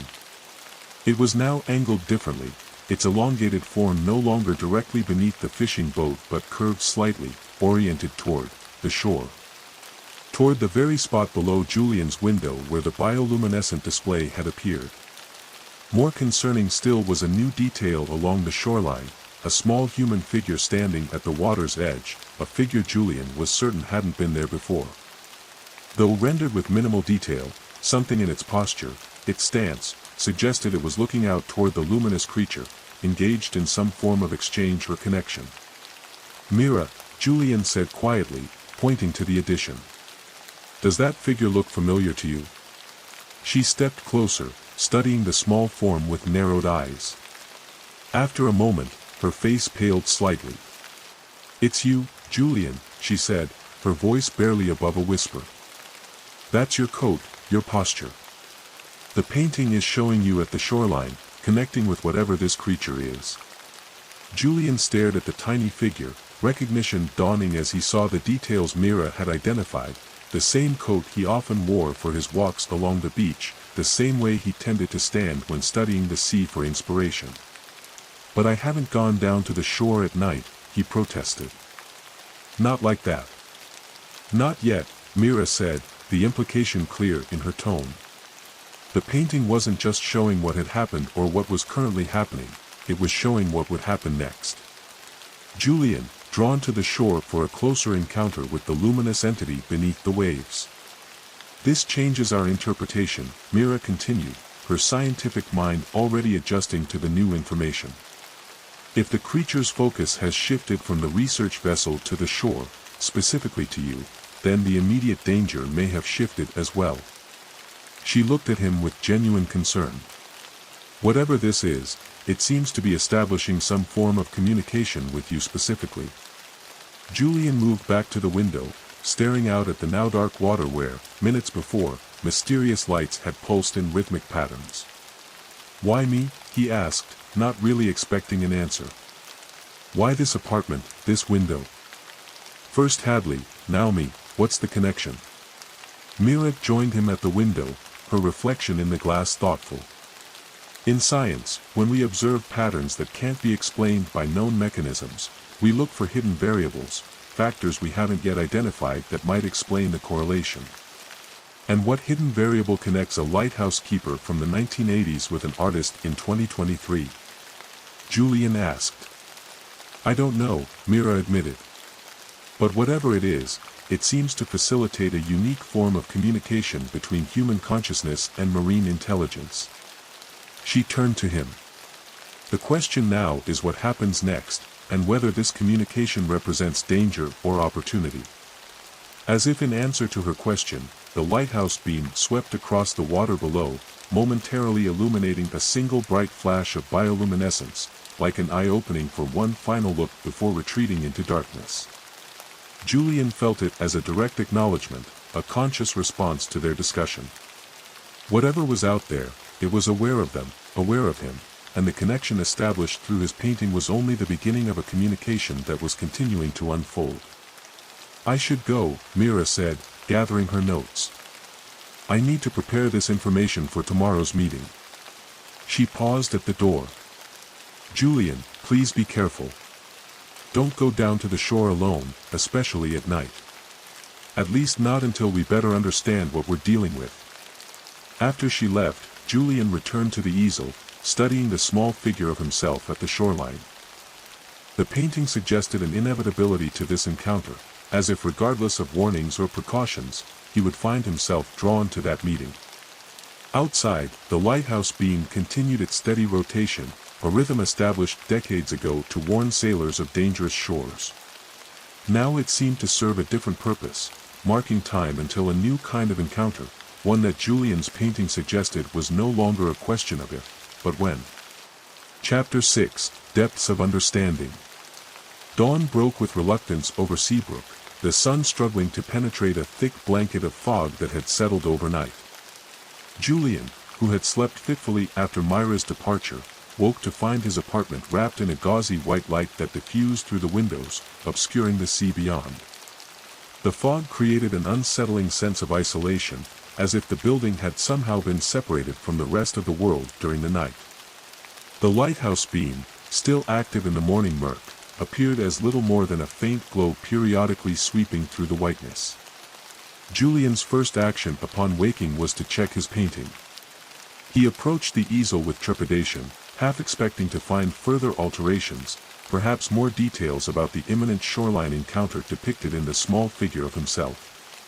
The painting remained unchanged, however, the creature still oriented toward shore, the figure still poised at the water's edge in apparent communion with whatever lurked beneath the surface. The research vessel remained visible on the horizon, still apparently headed toward potential danger despite the creature's current diversion. Julian showered and dressed quickly, aware that Marcus and Mira would be meeting with Professor Whitman this morning to present their evidence. He had promised to be available by phone if needed, though what additional information he could provide remained unclear. As he made coffee, a sharp knock at his door broke the morning stillness. Julian opened it to find Eleanor, dressed in a rain jacket and practical boots, a concerned expression on her normally composed face. "You had visitors in the night," she said without preamble. Mira Calloway left in quite a hurry. "Something about lights in the water." Julian hesitated only briefly before inviting her in. Eleanor had been forthright about Hadley and the apartment's strange properties from the beginning. She deserved equal candor now. "The creature from my painting appeared below the window," he explained, pouring a second cup of coffee and handing it to her. Bioluminescent patterns in the water, visible between lighthouse sweeps. Mira documented everything for today's meeting with Professor Whitman. Eleanor accepted the coffee with a nod of thanks but didn't immediately drink. Instead, she moved to the easel, studying the painting with the practiced eye of someone who had seen many such canvases. "It's focusing on you now," she observed, noting the small figure at the shoreline. "That's a significant change." "You don't seem surprised," Julian said, joining her before the easel. "I'm not," she admitted. This follows the pattern Hadley experienced in his later years. The communications began as general warnings about vessels in danger, but eventually became more personal. She turned to Julian, her expression grave. "The sea doesn't just warn, Julian. Sometimes it calls." A chill ran through him at her words. "Calls for what purpose?" "That varies. Sometimes for help, sometimes for witness, sometimes for communion." She sipped her coffee finally, her eyes never leaving his. Hadley was called to the shore many times during his final years. He would return changed, quieter, more thoughtful, increasingly distant from ordinary human concerns. Julian thought of the journal entry he had read, Hadley's observation that, "The sea grows restless, it is afraid." Had that insight come from similar shore encounters? "The fog is unusual for this time of year," Eleanor continued, moving to the windows. "It came in suddenly, just before dawn. The harbor is effectively closed until it lifts, no boats in or out." Julian joined her at the window, peering into the whiteness that had swallowed the familiar view. "Including the research vessel? It can't depart in these conditions." "Precisely," Eleanor said with a hint of a smile. "Nature sometimes finds its own solutions when human stubbornness prevails. This fog may accomplish what your warnings could not." As if confirming her words, Julian's phone rang, Marcus calling with an update. "The meeting with Whitman has been postponed," he reported, sounding both frustrated and relieved.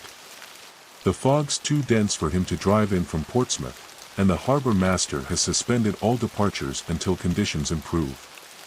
The Oceanic Explorer can't leave dock until tomorrow at earliest."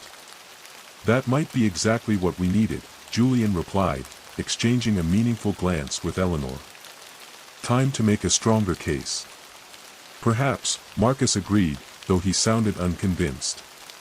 "The problem is, Whitman views this delay as further reason to proceed exactly as planned once the fog lifts.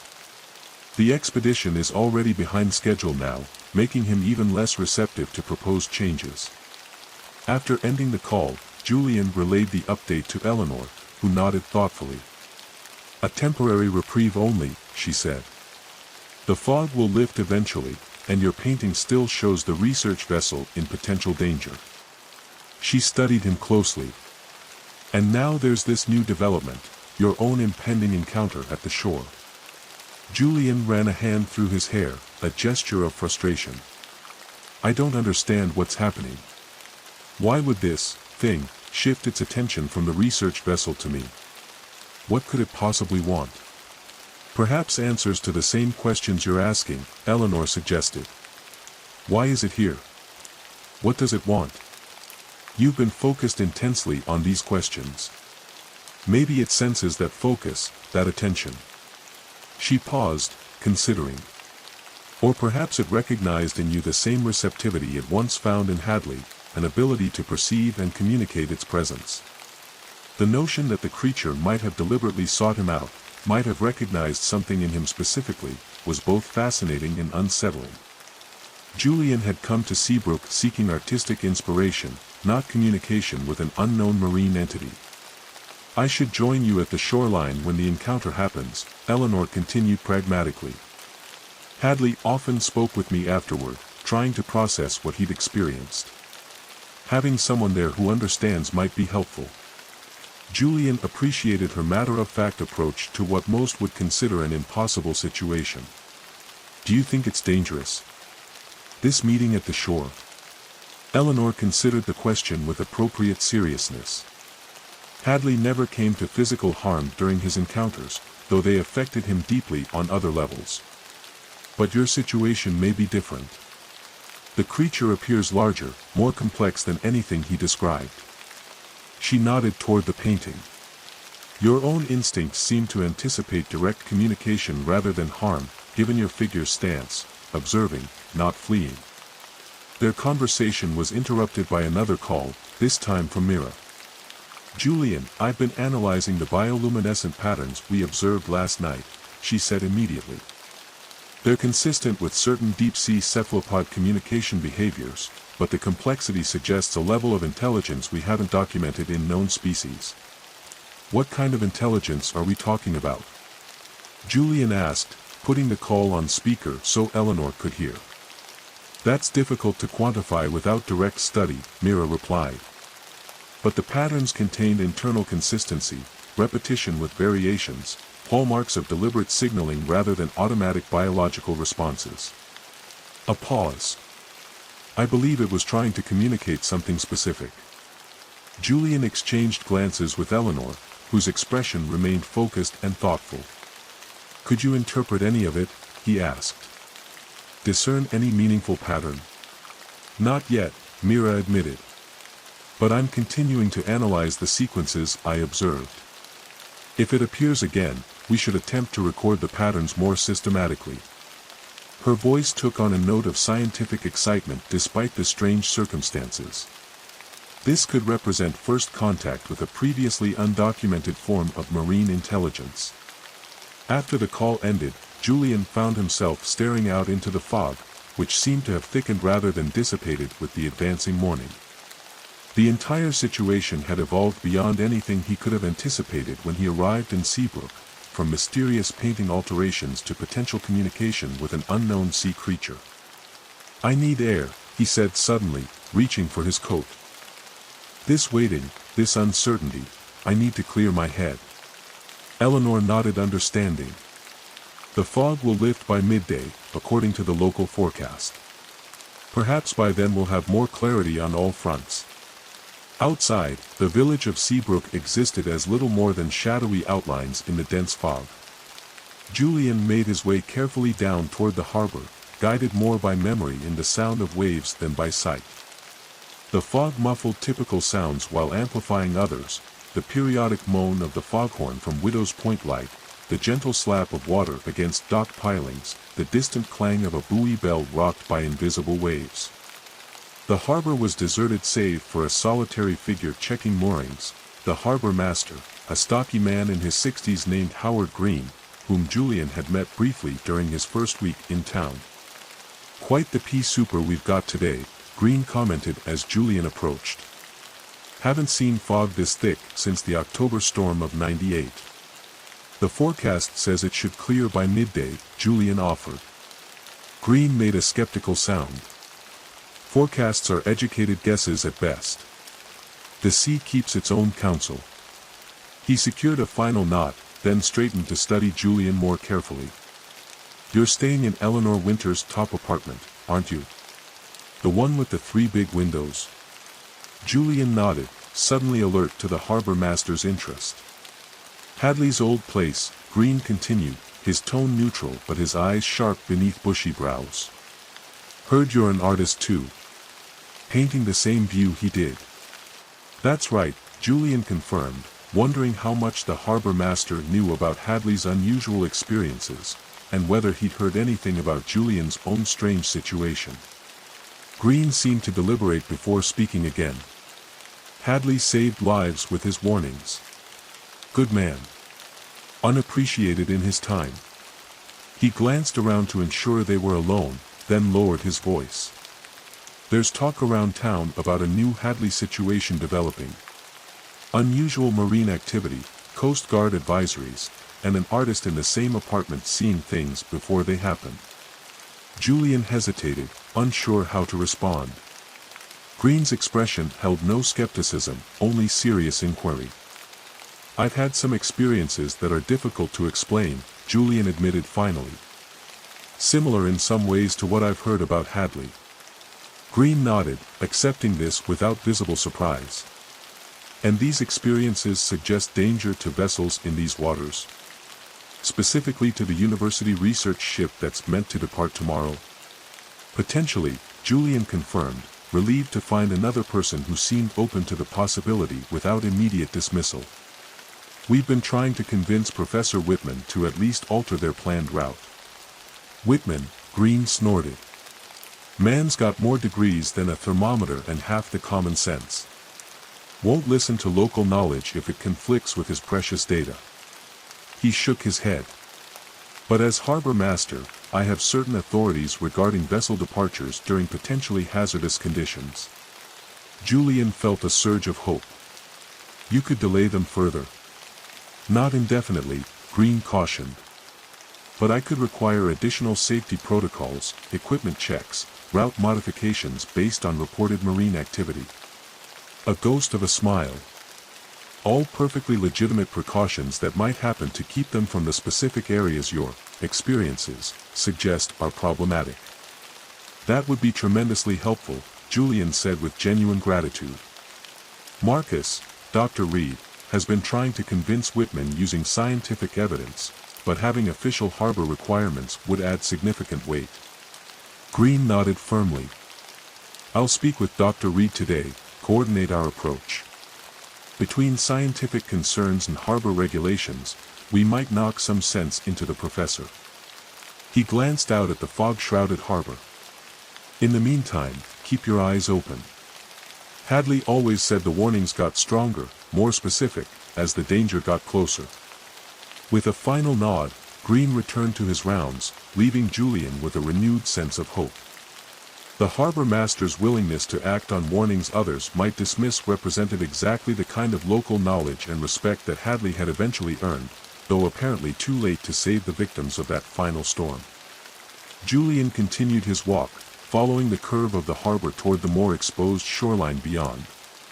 The fog began to thin slightly as he moved away from the village, the sun's growing strength gradually burning through the upper layers, creating an eerie effect where blank whiteness overhead gave way to swirling mists at eye level. He found himself approaching the very stretch of shore depicted in his painting, a rocky beach just below the point where Tidewater Apartments stood. Here, the fog had receded enough to reveal the water's edge, though the sea beyond remained obscured. Julian stopped, suddenly aware of the parallel between his current position and the small figure in his painting. Was this the encounter that had been predicted? Now, in the fog, with visibility limited and the village distant. He scanned the water before him, searching for any sign of bioluminescence, any indication of the creature's presence. The morning sun had strengthened enough that such lights would be difficult to detect, but the fog-diffused conditions might make subtler glows visible. For several minutes, Julian saw nothing unusual, just gentle waves lapping at the rocky shore, normal sea movements in the misty conditions. He was about to turn back when a subtle disturbance caught his eye, a circular pattern in the water about 20 yards offshore, as if something just beneath the surface was creating deliberate ripples. Julian remained motionless, watching as the pattern evolved, concentric circles forming, dissolving, reforming in a different configuration. There was undeniable intentionality to the movements, too precise to be created by current or wind. A memory surfaced from his childhood visits to aquariums, octopuses using controlled water jets to move objects in their tanks, demonstrating problem-solving intelligence and fine motor control. These ripples reminded him of that same deliberate manipulation, but on a larger scale and with greater complexity. Without conscious decision, Julian found himself moving closer to the water's edge, drawn by the hypnotic patterns forming and reforming before him. As he approached, the ripples ceased momentarily, as if whatever created them was observing his approach, assessing his intentions. Julian stopped at the very edge of the water, his boots inches from the gentle surf. "I see you," he said aloud, feeling slightly foolish but compelled to acknowledge the apparent communication attempt. "I don't know what you are or what you want, but I see you." For a moment, nothing happened. Then, with startling suddenness, the water directly before him illuminated from beneath, a soft blue-green glow that pulsed once, twice, 3 times before fading. Even in the daylight, masked by fog, the bioluminescence was clearly visible, and clearly responsive to his words. Julian's heart raced. This was direct, unmistakable interaction, acknowledgement of his presence, his communication. Whatever this entity was, it was aware of him specifically and was choosing to reveal itself. He crouched at the water's edge, bringing himself closer to the surface. Are you what I've been painting? The creature beneath the boats. Another pulse of light, different in pattern this time, a quick succession of flashes followed by a longer, sustained glow. The communication was becoming more complex, more nuanced, as if the entity were experimenting with different signals to find what Julian might comprehend. I don't understand your language, Julian said, frustration edging his voice. I want to, but I don't know how to interpret these lights. The water before him stilled completely, becoming mirror smooth despite the gentle waves continuing on either side, an unnatural calm that focused Julian's attention even more intently on the surface. Then, slowly, something began to emerge, not a physical form rising from the depths, but rather an image forming on the unnaturally still water, like ink spreading across paper. Lines appeared, curves formed, a composition taking shape that Julian recognized with a jolt of shock. It was his painting, or rather, elements of it, rendered in subtle variations of light and shadow on the water's surface. The lighthouse, the shore, the boats, all appeared in simplified form, created by some manipulation of light and water that Julian couldn't begin to comprehend. But the focus, the central element that formed with greatest detail, was the creature itself, its elongated form, multiple appendages, and eye-like structures along its length. As Julian watched, transfixed, the image began to change, just as his painting had changed over successive nights. The creature's position shifted, moving beneath different areas of the depicted sea, approaching various vessels, then retreating, telling a story through sequential images. With sudden clarity, Julian understood. You're showing me your movements, what you've been doing, why you're here. The water canvas rippled slightly, as if in affirmation. The sequence continued, now showing the research vessel, clearly recognizable despite the simplified rendering, and the creature's position relative to it. But rather than approaching in a threatening manner, the creature appeared to be intercepting something else, a different shape entering the water beneath the vessel. There's another threat, Julian breathed, understanding dawning. You're not the danger I've been painting, you're responding to it. Warning about it. The water canvas pulsed bright blue, the most brilliant illumination yet, before the image shifted again. Now it showed the shoreline, tidewater apartments visible in simplified form, and a connection between the creature in the water and the window of Julian's apartment, a line of light linking them directly. You sought me out, Julian said, not a question but a realization. You recognized something about me, about where I live, the same place Hadley lived. Another pulse of blue light, another image forming, the simplified figure of a man at a window, brush in hand, painting what he saw before danger manifested. Then another figure at the same window, years later, Julian himself, continuing the same function. We're interpreters, Julian said slowly, pieces falling into place. Hadley and I, we can see what you're trying to communicate, translate it for others. He paused, considering the implications. But why us? What connects us to you? The water canvas stilled momentarily, as if the entity were considering how to answer such a complex question. Then new images began to form, mathematical patterns, geometric shapes arranged in sequences that suggested fundamental relationships rather than specific objects. Julian struggled to interpret these more abstract communications. Something about patterns? About perception, he guessed, feeling the limitations of human language in the face of this utterly foreign intelligence. The patterns shifted, simplified, focusing on waveforms and frequencies that Julian suddenly recognized from his art history studies, golden ratios, Fibonacci sequences, the mathematical underpinnings of aesthetic perception that appeared consistently across cultures and time periods. Resonance, he said, the concept crystallizing. You communicate through patterns that resonate with certain human minds, minds attuned to visual harmony, to the mathematics of beauty. He shook his head in wonder. Artists. You can reach artists more easily than others because we're already sensitive to the patterns you use. The water canvas pulsed with the brightest blue light yet, confirmation, perhaps even excitement at being understood. The image shifted once more, returning to the research vessel and the secondary threat approaching it from below, emphasizing this more immediate concern. The expedition is still in danger, Julian confirmed. Even if you're not the threat, something else is. He frowned. But what? What are you trying to warn about? The image on the water's surface became more detailed, showing something emerging from the seabed beneath the vessel's planned route, something mechanical rather than biological, angular rather than fluid. Julian couldn't discern its exact nature, but its distinctly artificial character was clear. Something man-made, he said. Something hidden beneath the surface that the research vessel might disturb. Before the entity could respond, the sound of footsteps on rocks interrupted the exchange. Julian looked up to see Mira picking her way carefully along the shore toward him, her expression shifting from concern to astonishment as she noticed the unnatural stillness of the water before him and the fading traces of luminescence beneath the surface. "Julian," she called, approaching more quickly now. "What's happening? Are you all right?" As she drew closer, the water canvas dissolved, the unnatural stillness giving way to normal wave patterns.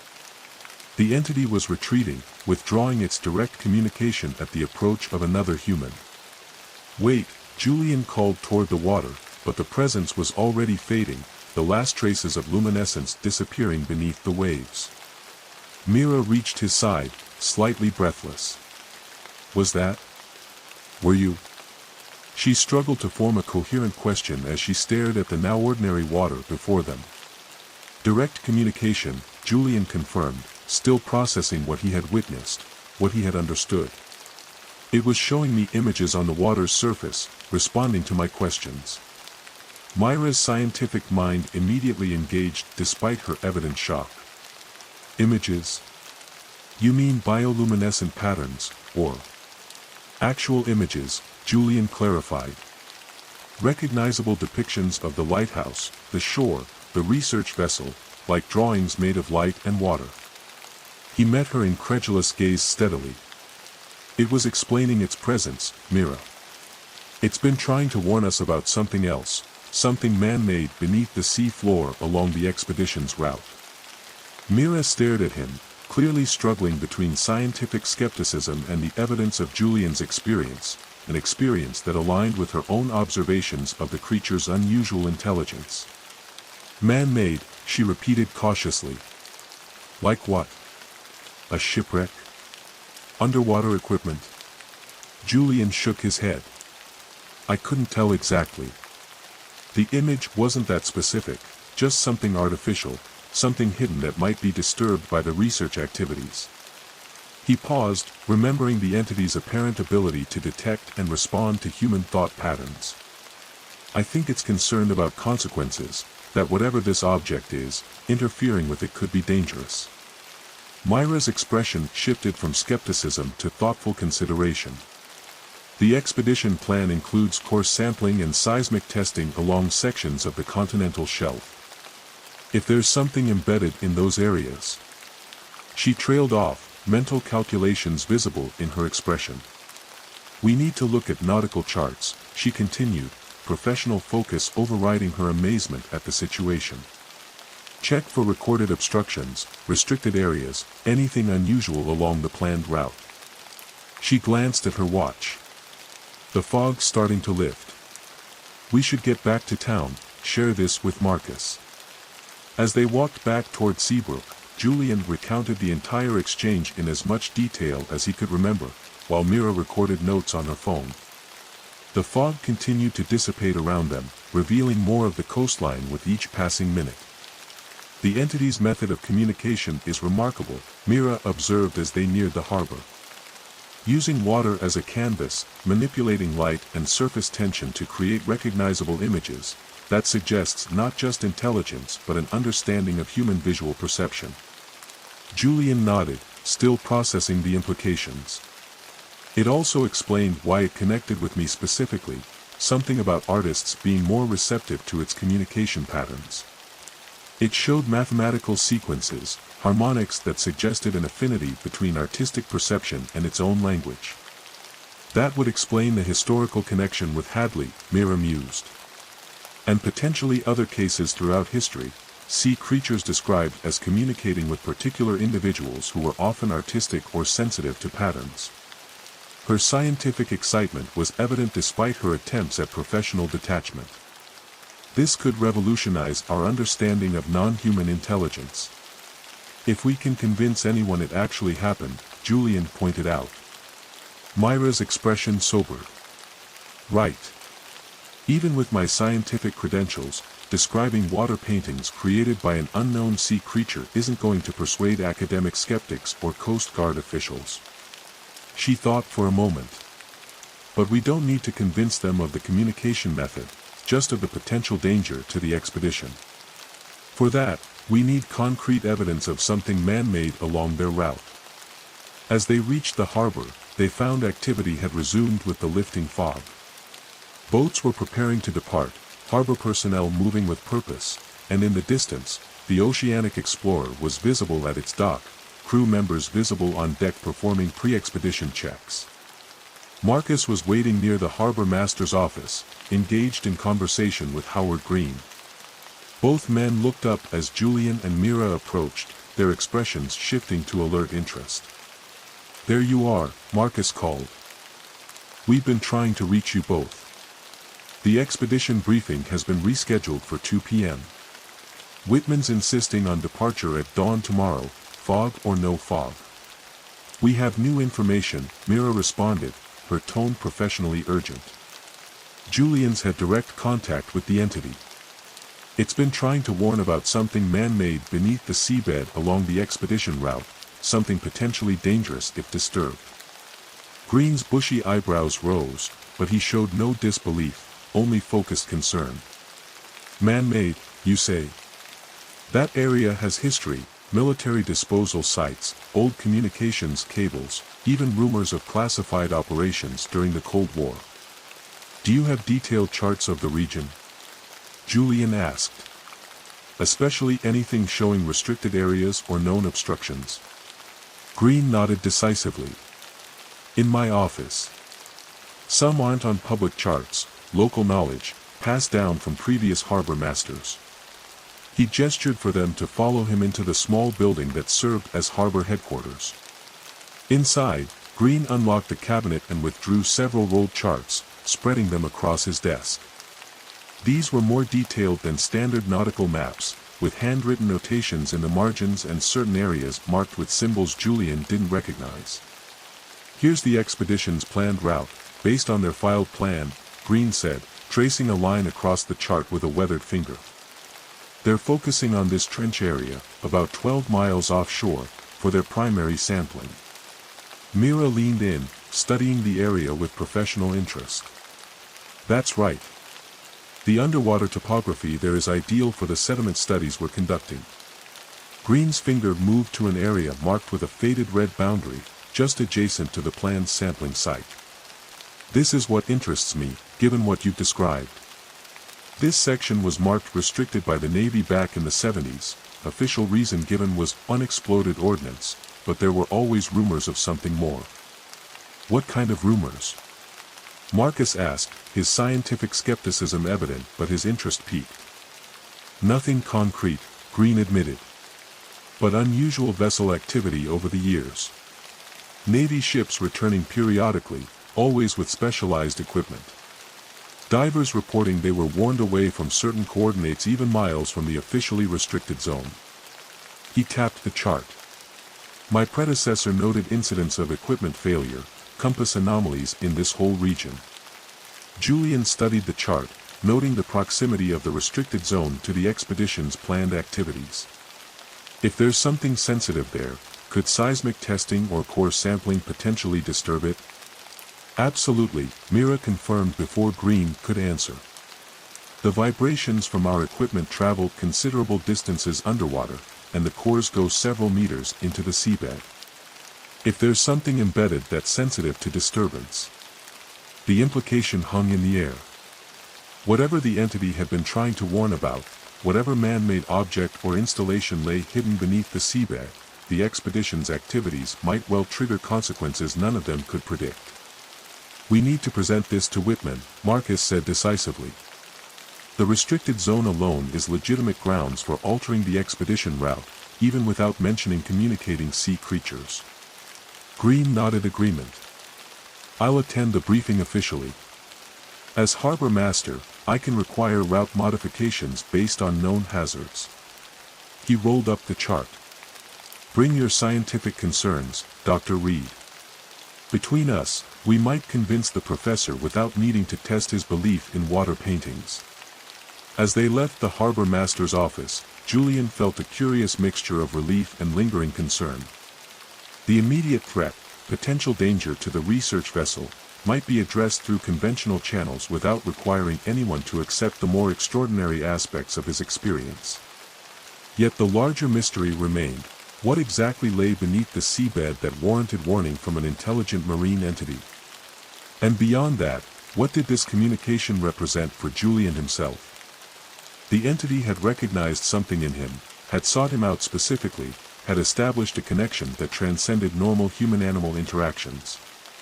Was this merely the beginning of an ongoing relationship, as it had apparently been for Hadley?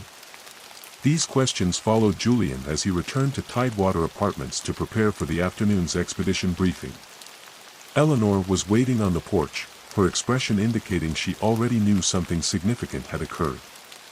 "You met it at the shore," she said as he approached. Not a question, but a statement of fact.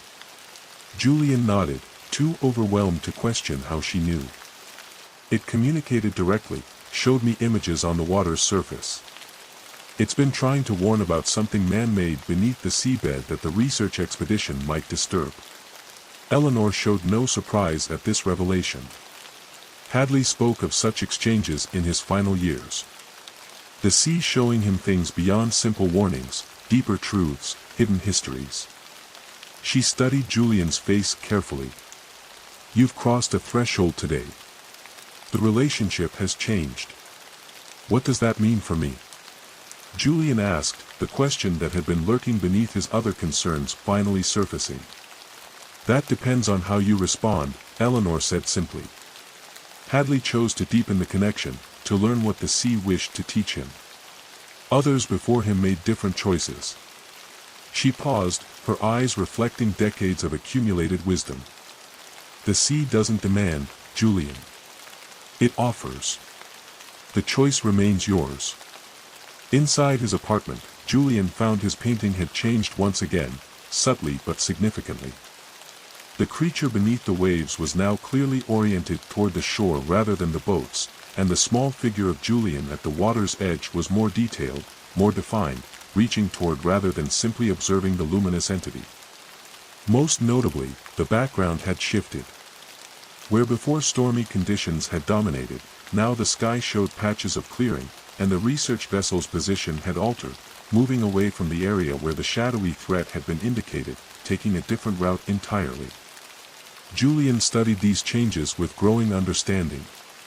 The painting was no longer simply predicting events but reflecting them as they evolved: the communication at the shore, the potential change in the expedition's route, the developing relationship between himself and the entity. As he prepared for the afternoon meeting, Julian found himself contemplating Eleanor's words about choices.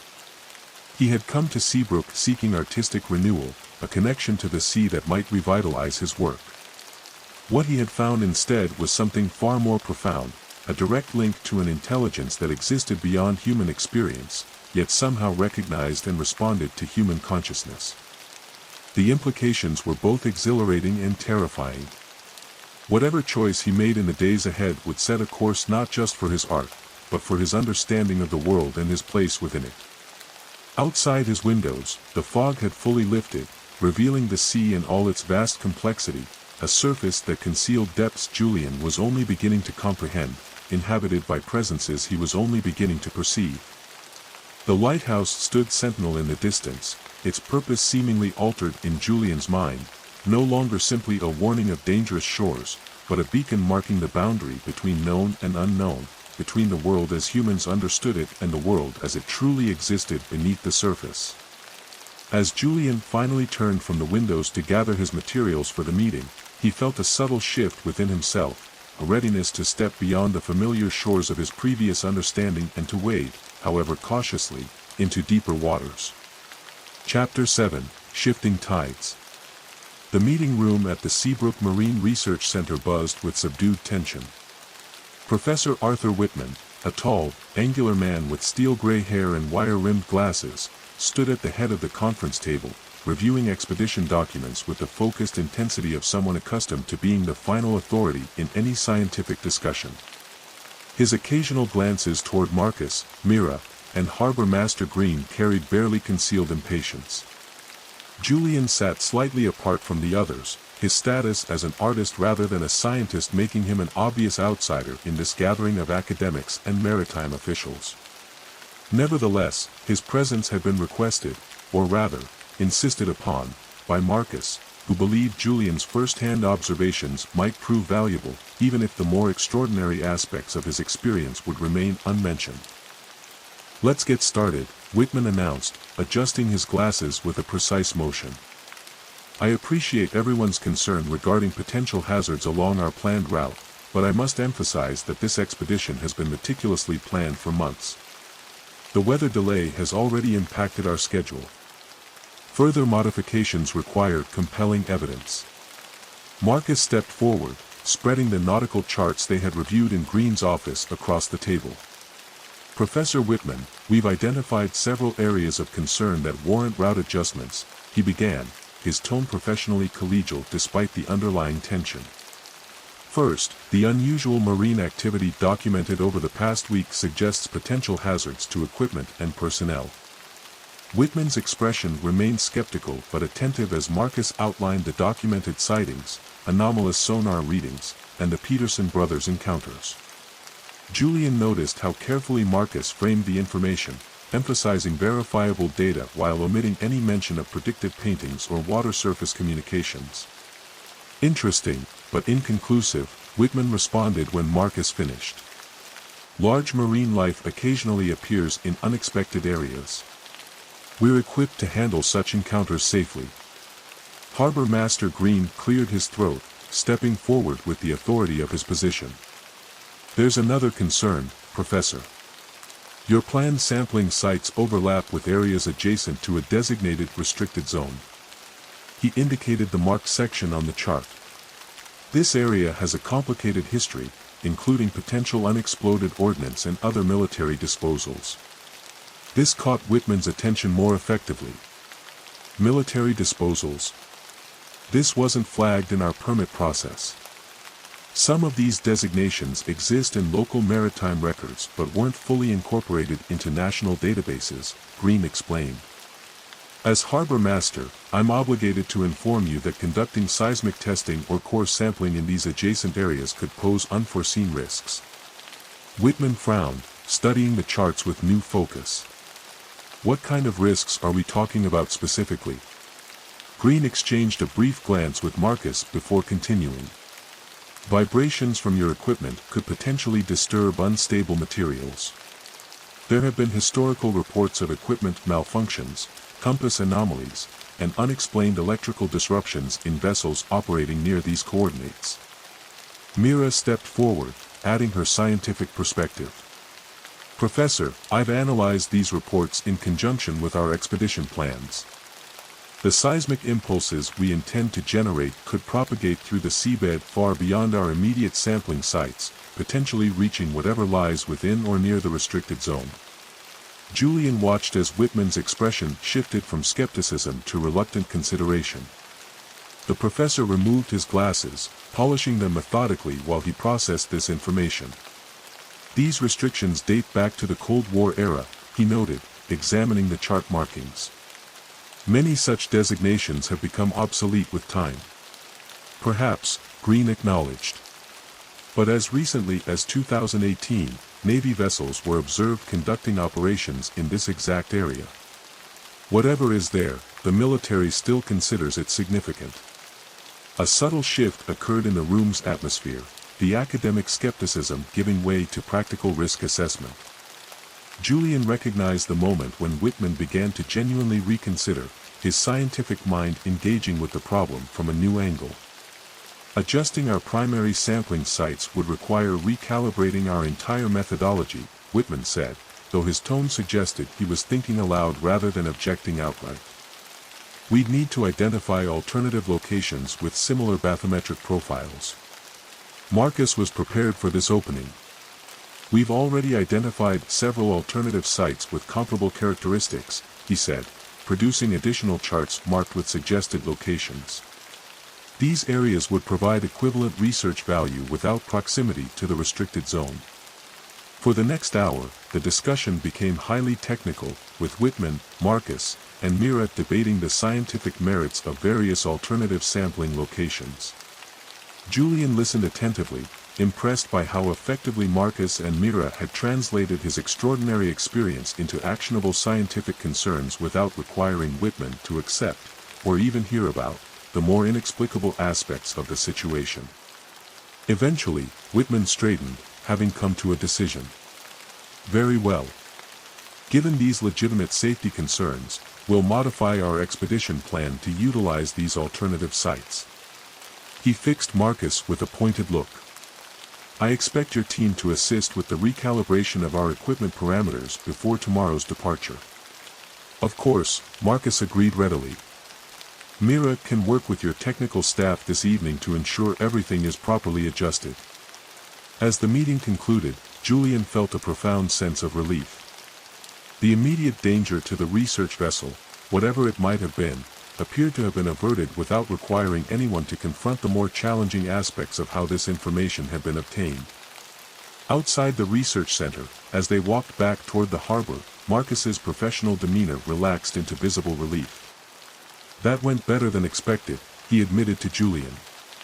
Whitman is notoriously resistant to last-minute changes. The restricted zone information was the key, something concrete he couldn't simply dismiss. Will the expedition still gather useful data from these alternative sites? Julian asked. Mira nodded enthusiastically. Actually, some of the alternative locations may yield even more interesting results for my particular research focus. Different current patterns, potentially different bioluminescent species distributions.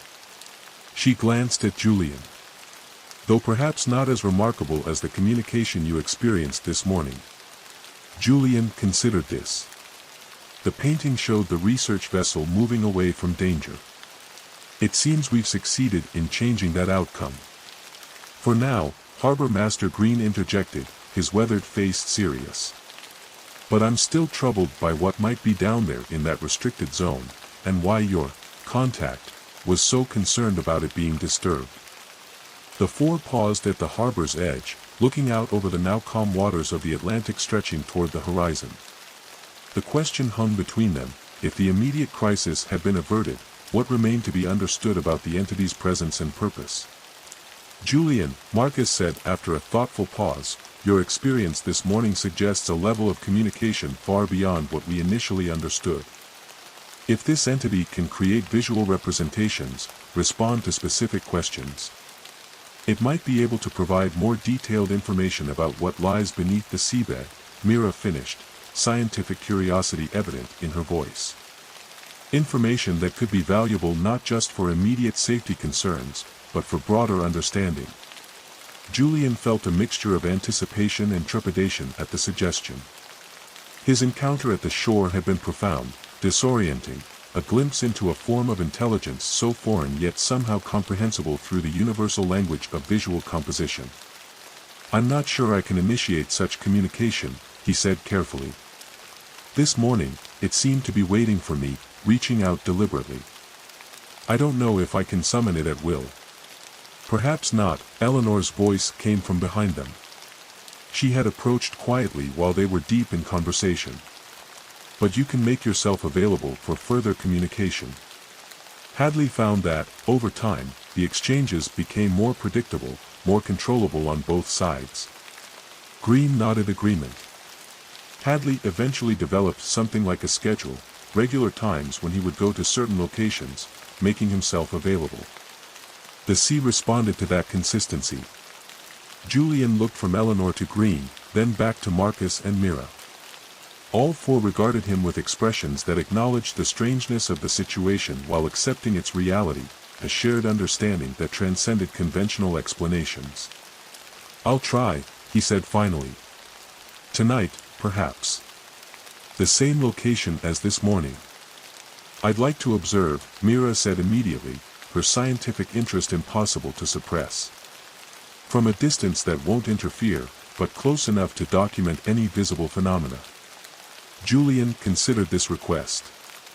The entity had withdrawn when Mira approached earlier, suggesting it preferred direct one-to-one communication. Yet her scientific perspective might help interpret whatever information was conveyed. "We can try," he agreed cautiously. "But if it seems reluctant to communicate with an observer present, we may need to adjust." As they finalized plans for the evening attempt, Julian found himself wondering what other information the entity might share, and what it might expect from him in return. Communication, after all, was reciprocal. What could a human artist possibly offer to an intelligence that could manipulate water and light with such precision? The remainder of the afternoon passed in preparation. Julian returned to his apartment to rest and mentally prepare for the evening's attempt, while Mira worked with the Oceanic Explorers' technical staff to recalibrate their equipment for the new sampling locations. Marcus coordinated with Harbor Master Green to ensure the expedition's modified route was properly documented and approved. As dusk approached, Julian stood at his windows, watching the lighthouse beam activate for the evening. The familiar sweep of light across the water held new significance now, no longer simply a warning system for human vessels, but a rhythm that seemed to connect the separate worlds of surface and depth, of human and non-human intelligence. His painting remained as it had been earlier, the research vessel redirected, the creature oriented toward shore, the small figure of Julian engaged in communication. Nothing had changed to suggest new warnings or concerns. Perhaps, Julian thought, they had successfully averted the immediate danger through their actions with Whitman. A soft knock at his door announced Eleanor's arrival. She carried a thermos of what proved to be hot tea with honey. "For afterward," she explained, setting it on his table. Hadley often found himself physically chilled after extended communications, regardless of the actual water temperature. The body responds to such exchanges in unusual ways. Julian accepted this practical insight with gratitude.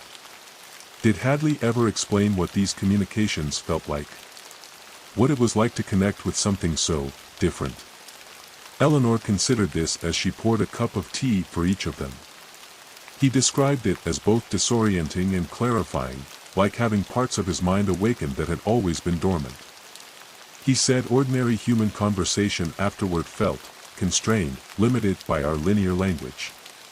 She handed Julian a steaming cup. He also said it changed how he perceived his art. After extended communications, he could see patterns, harmonies, and dissonances that had been invisible to him before. His paintings became different, not just in subject matter, but in their fundamental structure. Julian thought about his own work, about the technical skill that had brought him recognition but had begun to feel mechanical, disconnected from deeper purpose. Could this strange connection offer not just answers about what lurked beneath the seabed, but a new artistic perspective as well? What happened to Hadley's later paintings, he asked. The ones created after these communications deepened? A shadow crossed Eleanor's face. Most were sold over the years to private collectors who recognized their unusual quality, if not their source. The final ones. She paused. The final ones are in storage at the Historical Society. They were considered too unusual, too disturbing for public display after his death. This revelation surprised Julian. Disturbing in what way? Not in subject matter, Eleanor clarified. They contained no monsters or violent imagery.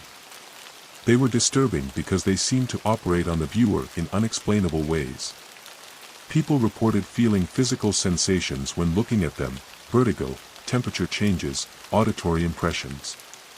as if the paintings themselves were attempting to communicate. Julian absorbed this with a mixture of fascination and unease. Was this the direction his own work might take, if he continued to deepen his connection with the entity? Art that transcended visual experience to become something more direct, more fundamentally communicative? The question lingered as they finished their tea and prepared to depart for the evening's attempt. The sun had set, leaving a deep blue twilight that was rapidly darkening to true night. As Julian gathered his coat, he noticed Eleanor providing him with an additional item, a small waterproof notebook and pencil. Sometimes words fail in the moment, she explained. But sketching can capture impressions that might otherwise slip away. Outside, the October evening had turned cold, the first genuine hint of winter in the air. They walked in comfortable silence through the village toward the shore where Julian had experienced his morning encounter. Mira waited for them at the path leading down to the beach, equipped with what appeared to be specialized recording equipment and night vision binoculars. "I'll position myself on that small rise," she indicated a rocky outcropping about 50 yards from where Julian had stood that morning. "Far enough away not to interfere, but with a clear view of the water directly in front of you." Julian nodded, appreciating her scientific thoroughness while wondering if the entity would permit even this distant observation. As they made their way to the shore, he found himself growing increasingly sensitive to his surroundings, the sound of waves, the periodic sweep of the lighthouse beam, the salt-laden air filling his lungs. At the water's edge, Julian stopped at approximately the same spot where the morning's communication had occurred. Eleanor and Mira withdrew to their respective positions, Eleanor to a driftwood log about 20 yards back, Mira to her higher vantage point on the rocky rise. For several minutes, Julian simply stood, allowing his eyes to adjust to the darkness, his mind to settle into receptive awareness. The rhythmic sound of waves against the rocky shore created a meditative backdrop, while overhead, stars emerged in a clear sky no longer obscured by fog. After what might have been 15 minutes of silent waiting, Julian began to wonder if the entity would appear at all. Perhaps it had communicated all it needed to that morning. Perhaps the averted danger to the research vessel had been its primary concern. Then, subtly at first, he noticed a change in the water before him. Where the waves had been moving in natural patterns determined by tide and wind, a small area about 10 yards offshore became suddenly, unnaturally still, a perfect circle of calm amid the gentle motion surrounding it. Julian felt his heart rate increase. This was how the morning's communication had begun, with this deliberate stilling of the water's surface to create a canvas. "I'm here," he said quietly, speaking toward the unnatural circle. "I've returned as promised." The stillness expanded, the circle widening to perhaps 15 feet in diameter. Then, within this calm area, a soft illumination began to grow from beneath, not the bright bioluminescence of the previous night, but a more subtle glow that seemed to emanate from significant depth. As Julian watched, the glow resolved into a structured pattern, concentric circles of light that pulsed in a measured rhythm, like a visual heartbeat. The pattern was both mesmerizing and clearly intentional, a greeting, an acknowledgement of his presence. "We altered the expedition's route," Julian said, unsure whether the entity could understand his words but feeling compelled to communicate nonetheless. "They will avoid the areas near the restricted zone." The concentric circles rippled in response, then transformed into a new configuration, a representation of the coastline as seen from above, with a vessel following a route that indeed curved away from the previously indicated danger area. The entity was confirming its awareness of the changed plans. Julian felt a surge of connection, of successful communication across the seemingly unbridgeable gap between their different worlds. He took a step closer to the water's edge. "Can you show me what lies beneath the seabed?" he asked. "What is it that concerned you about the expedition's activities?" The water canvas shifted again, the illumination deepening to reveal what appeared to be a cross-sectional view, the water, the seabed beneath it, and then, embedded within the ocean floor, an angular structure that was unmistakably artificial. The image was remarkably detailed, showing what appeared to be a facility of some kind, with multiple chambers and connecting passages, all contained within a larger protective shell. Julian stared in astonishment. This was no simple unexploded ordnance or discarded military equipment. This appeared to be an entire installation embedded within the seabed, hidden, but apparently still active in some capacity. "What is it?" he asked, his artist's eye automatically beginning to sketch in the small waterproof notebook Eleanor had provided. "A military facility." The water canvas shifted perspective, showing the facility from different angles, revealing more details, what appeared to be power sources, communication arrays, and most concerning, areas of structural compromise where the protective shell had begun to degrade. As Julian continued sketching rapidly, trying to capture the essential elements before they shifted, a new image formed, the research vessel positioned above this facility, the vibrations from its seismic testing represented as radiating waves traveling through the water and seabed. Then, ominously, the degraded sections of the facility's protective shell fracturing further under this disturbance, releasing something into the surrounding water, something represented as dark tendrils spreading outward. "Contamination," Julian breathed, understanding the warning. "The facility is containing something that would be released if disturbed." The water canvas pulsed once in apparent confirmation, then shifted to show the entity itself, its elongated form, multiple appendages, and light-producing structures, positioned near the facility as if on guard. The image suggested not just warning, but active monitoring, protective vigilance. "You've been guarding it," Julian realized. "Watching for potential threats. That's why you're here." Another pulse of confirmation. Then the canvas shifted again to show multiple entities similar to the one communicating with Julian, a small community or pod, all engaged in the same monitoring activity around the submerged facility. They were taking turns, maintaining a constant watch. Julian continued sketching frantically, trying to capture these revelations. "How long have you been guarding this place?" he asked. The image changed to show a time progression, seasons cycling, years passing, suggested through changing patterns of currents and marine life. The impression conveyed was of extended duration, decades at minimum, possibly longer. "And you communicate with humans when necessary," Julian continued. "With Hadley before me." At the mention of Hadley, the water canvas brightened noticeably. A new image formed, a figure Julian recognized from photographs as Thomas Hadley, standing at a different section of shore, engaged in similar communication with the entity. The image conveyed connection, mutual understanding, a relationship developed over time. Then, unexpectedly, the canvas shifted to show Hadley at his easel in the apartment Julian now occupied, painting with unusual intensity. The painting on his canvas emitted a subtle glow, and connecting lines of light extended from it out the window, across the water, to the entity waiting offshore, a visual representation of their established communication channel. Julian felt a profound sense of continuation, of inheritance. "You found me because I'm in his apartment, painting from the same window," he said, not a question but a realization. The confirmation pulse was stronger this time, accompanied by an expansion of the image to show not just Hadley, but others before him, different figures in different time periods, all standing at windows or shore points, all engaged in artistic creation that somehow connected with the watching entities offshore. "A tradition," Julian murmured. "A lineage of communication between your kind and ours, through those with artistic perception."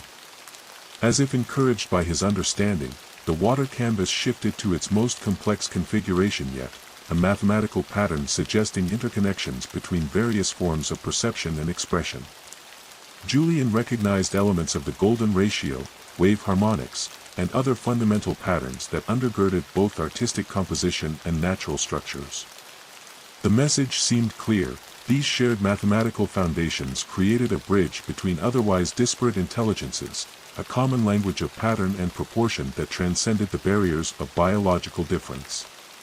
Julian was so absorbed in this revelation that he momentarily forgot Myra's presence until he heard her quiet gasp from her observation point. The sound seemed to register with the entity as well, the water canvas dimming briefly, then stabilizing as it apparently assessed this second human presence. After a moment of apparent consideration, the entity seemed to accept Myra's observation. The canvas brightened again, but shifted to a simpler, more direct form of communication, returning to the image of the submerged facility and its compromised containment sections. New details appeared, suggesting technical specifications, depth measurements, geological features, and precise coordinates. These seemed clearly intended for scientific documentation rather than artistic interpretation, information Mira would understand better than Julian.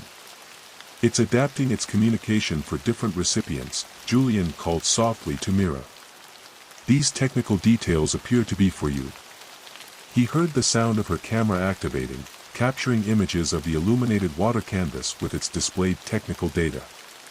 The entity permitted this documentation, maintaining the display long enough for thorough recording before shifting back to more abstract communication with Julian. For nearly an hour, the exchange continued in this manner, alternating between technical information apparently intended for scientific documentation and more profound conceptual exchanges about perception, communication, and the relationship between their different species. Throughout, Julian maintained a sense of wonder tempered with growing comprehension. What had initially seemed utterly alien was gradually revealing itself as simply a different form of intelligence, foreign in its physical nature and environment, but sharing fundamental patterns of perception that allowed meaningful exchange. As the communication progressed, Julian became aware of something Eleanor had mentioned, a physical response to the extended interaction. Despite the cool night air, he felt alternating waves of warmth and cold that seemed unrelated to external temperature. His perception of time had altered, minutes expanding or contracting unpredictably. Most notably, his visual perception had heightened dramatically, colors appearing more vivid, patterns more significant, relationships between elements more immediately apparent. Eventually, the entity began to signal conclusion. The water canvas gradually simplified its displays, returning to the basic concentric circles that had initiated the exchange. A final image appeared, Julian at his easel, painting something new, something informed by what he had learned tonight. The suggestion was clear: take this experience back to his art, translate it into a form others might perceive. With a final pulse of light that briefly illuminated the entire shoreline, the water canvas dissolved. The unnatural stillness gave way to normal wave patterns, and the glow beneath the surface gradually faded like a light being dimmed, then extinguished. Julian stood motionless for several minutes, allowing his altered perceptions to gradually normalize. He became aware of Eleanor approaching from her driftwood seat, carrying the thermos of tea she had prepared. As she had predicted, despite the lack of physical exertion, Julian felt deeply chilled now that the communication had ended. "Drink," she said simply, pouring steaming tea into the cup. "It helps with the transition." Julian accepted gratefully, the warm liquid seeming to reconnect him to his physical body in a way that felt suddenly necessary. Mira joined them moments later, her scientific composure temporarily overwhelmed by what she had witnessed. "That was," she began, then stopped, seemingly at a loss for adequate description. "The complexity of information transfer, the adaptability of the communication method, it's beyond any documented animal-human interaction." Julian nodded, still sipping the reviving tea. "It's not animal-human interaction in the way we typically understand it," he said, finding his voice slightly hoarse. "It's a meeting between different forms of consciousness that have found common perceptual ground." Eleanor studied him with knowing eyes. "You're experiencing the expansion Hadley described. It will settle somewhat, but never completely return to what you considered normal perception." Mira had regained enough scientific focus to check her recording equipment. "I've captured extensive imagery of the technical data it provided, coordinates, depth measurements, structural details of the underwater facility." She looked up, her expression serious. "This appears to be a containment installation for something hazardous, possibly radioactive material or chemical weapons. And it's compromised. The Navy needs to be informed," Julian said. "Regardless of whatever classified history this facility has, if it's degrading and at risk of releasing contaminants. I'll contact Commander Ryerson at the Portsmouth Naval Base first thing tomorrow." Harbor Master Green's voice came from behind them. He had apparently arrived during the latter part of the communication and had witnessed at least some of the exchange. He's an old friend who understands the value of local knowledge, even when its source is unconventional. As they gathered their equipment and prepared to return to the village, Julian took a final look at the now ordinary waves lapping at the shore. Beneath their surface, he knew, waited an intelligence that had maintained vigil over human mistakes for decades, an intelligence that had found ways to warn, to communicate, to protect, despite the vast differences in their existence. And in that moment, Julian understood something fundamental had shifted in his perception, not just of the sea, but of consciousness itself, of the potential for connection across seemingly unbridgeable divides. What that would mean for his art, his life, and his ongoing relationship with the entity beneath the waves remained to be discovered. But as they walked back toward the lights of Seabrook, Julian felt a certainty that had been absent in his life for too long, a sense of purpose and connection that transcended his previous understanding of both.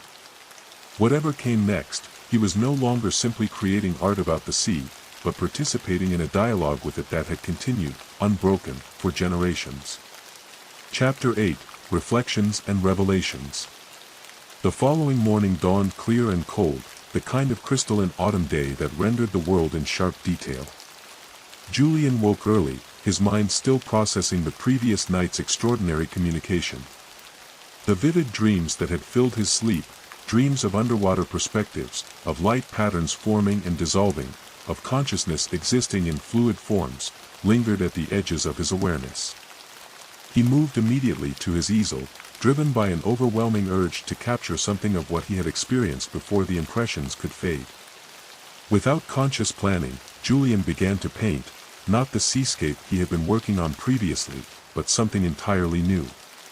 The composition emerged with unusual fluidity, his hand moving with confidence that felt both his own and somehow guided. He worked with colors that seemed to vibrate against each other in harmonies he had understood theoretically before but now perceived directly.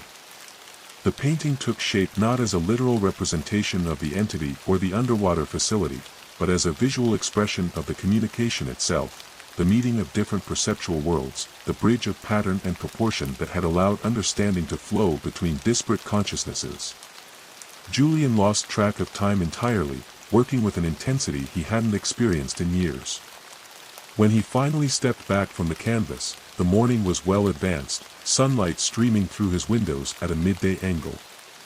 The painting before him was unlike anything he had created before, technically accomplished but with a quality that transcended technique, a resonance that seemed to continue beyond the edges of the canvas.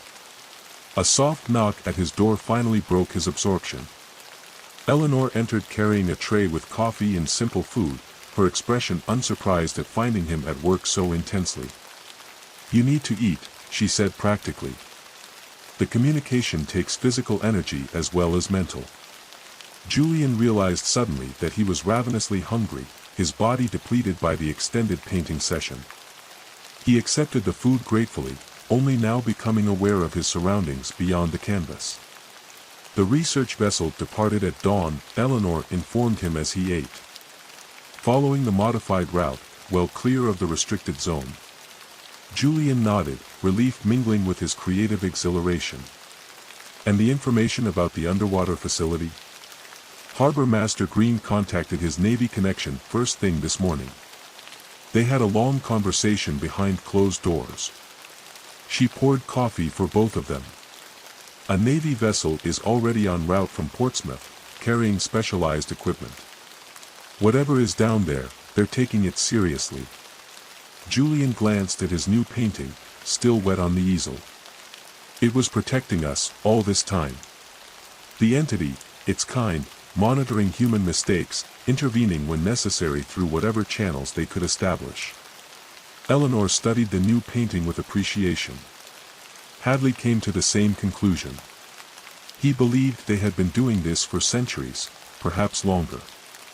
Finding humans who could perceive their communications, using those rare connections to prevent disasters when possible. She gestured toward Julian's canvas. "This is different from your previous work. The experience has changed your perception already." It wasn't a question, but Julian nodded confirmation. I see relationships between elements I barely noticed before, harmonic structures, resonance patterns. It's as if an entire layer of reality was there all along, just slightly beyond my previous awareness. That's consistent with Hadley's experience, Eleanor said. He described it as having access to a new visual vocabulary, one based on more fundamental structures than conventional human artistic traditions. Julian considered the implications of this perceptual shift for his work moving forward. The painting he had just created felt more authentic, more essential than anything he'd produced in years, as if he had finally found a direct channel for expression that had previously been filtered through layers of acquired technique and conscious intent. What happens now? He asked, the question encompassing far more than his immediate plans. Eleanor seemed to understand the full scope of his inquiry. That depends on your choices. Hadley chose to deepen the connection, to learn what the sea entities wanted to teach him. His art changed dramatically as a result, became something many couldn't understand or appreciate, but that spoke profoundly to those who could. She paused. Others before him backed away, returned to conventional perception and expression after their initial contacts. Julian looked again at his new painting, feeling the resonance it created even within the room, a subtle vibration that seemed to connect the canvas to the sea beyond his windows in ways he couldn't fully articulate but could definitely perceive. I don't think I could go back now, even if I wanted to, he admitted. Once you've seen this layer of reality, how do you unsee it? Eleanor smiled slightly. You don't. But you can choose whether to explore it further, to develop the connection, or simply to incorporate what you've already glimpsed into a more conventional artistic path. Their conversation was interrupted by another knock, Marcus and Mira arriving together, their expressions a mixture of excitement and solemnity. The Navy has deployed a response team, Marcus reported without preamble. Commander Ryerson confirmed the existence of the underwater facility, though he couldn't share classified details about its original purpose. What he did confirm, Mira continued, her scientific precision evident despite her obvious excitement, is that our documentation was accurate and valuable. The facility contains hazardous materials from Cold War-era weapons research and has indeed been deteriorating. The seismic testing would likely have accelerated that deterioration significantly. Julian absorbed this confirmation of what the entity had communicated. So they're addressing the containment issues? Marcus nodded. Apparently they've been monitoring the situation for years, but with limited resources and multiple priorities, it hadn't received urgent attention. Our specific information about compromised sections of the containment shell has elevated the priority substantially. They've asked for our discretion regarding the details, Mira added. But the commander expressed genuine gratitude for the warning, however unusually it was obtained. Julian smiled slightly at this diplomatic phrasing. Clearly, the Navy hadn't been informed that the technical specifications of their classified facility had been communicated by a non-human intelligence by luminous patterns on water. Myra's attention had shifted to Julian's new painting, her expression changing from professional reportage to genuine wonder. Julian, this is extraordinary, she said, approaching the canvas. The visual structure is unlike anything I've seen in contemporary art. Marcus joined her, studying the painting with growing fascination. The harmonic relationships between these elements, they're mathematically precise in ways that shouldn't be intuitively achievable. Julian watched their reactions with interest. They were responding not just to the painting's aesthetic qualities but to something more fundamental, the mathematical patterns and proportions that underlay the composition, creating resonances that operated on perception at a level beyond conscious analysis. It's a translation, he explained. Not of what the entity showed me, but of how it communicated, the perceptual bridge it created between our different forms of consciousness. Mira looked from the painting to Julian, her scientific mind clearly racing to process implications. If this visual language is based on mathematical fundamentals that both human and non-human intelligence can perceive, the research applications would be revolutionary. Assuming the entity's consent to further communication, Marcus cautioned. We can't presume they'll maintain contact once the immediate danger to the facility is addressed. Eleanor, who had been quietly observing this exchange, spoke up. They maintained communication with Hadley for years after specific threats had passed. The relationship evolved from practical warnings to broader exchanges about perception, consciousness, the nature of reality as experienced from different biological perspectives. Julian considered this evolution while looking at his painting, already a step beyond simple warning into more profound territory regarding the nature of communication itself. If Hadley's experience was any indication, this was just the beginning of a potential journey into entirely new perceptual realms. "I believe they'll continue to communicate," he said with quiet certainty. The restricted zone and underwater facility were immediate concerns, but the connection established feels ongoing. Like a door that's been opened rather than a message that's been delivered. The four of them contemplated this possibility in thoughtful silence. For Julian, the prospect of continuing communication with these remarkable entities represented both artistic opportunity and profound responsibility. For Marcus and Mira, it suggested research potential that transcended conventional scientific boundaries. For Eleanor, it represented the continuation of a tradition she had witnessed through Hadley's experiences years before. "Whatever happens next," Marcus said finally, "the immediate crisis appears to have been averted. The oceanic explorer is safely pursuing its research along the modified route, and the Navy is addressing the containment facility. That's a successful outcome by any measure." Julian nodded agreement, though he knew that for him personally, this was not an ending but a beginning. The perceptual shift he had experienced, the artistic doorway that had opened, represented a journey just commencing. As if reading his thoughts, Mira asked, "Will you try to communicate with it again?" "I don't think I'll need to try," Julian replied, glancing toward his windows where the afternoon sun sparkled on the Atlantic. "I suspect it will find me when it's ready for further exchange. In the meantime..." He gestured toward his canvas. "I have new work to explore, new perceptions to understand through my painting." Later that afternoon, after Marcus and Mira had departed to continue their professional responsibilities, Julian walked alone along the shore. The tide was going out, revealing tide pools among the rocks where small marine ecosystems carried on their complex interactions, oblivious to human concerns. He found himself perceiving these miniature worlds with new awareness, not just seeing their surface beauty, but sensing the mathematical patterns underlying their structures, the harmonic relationships between different life forms sharing limited space and resources.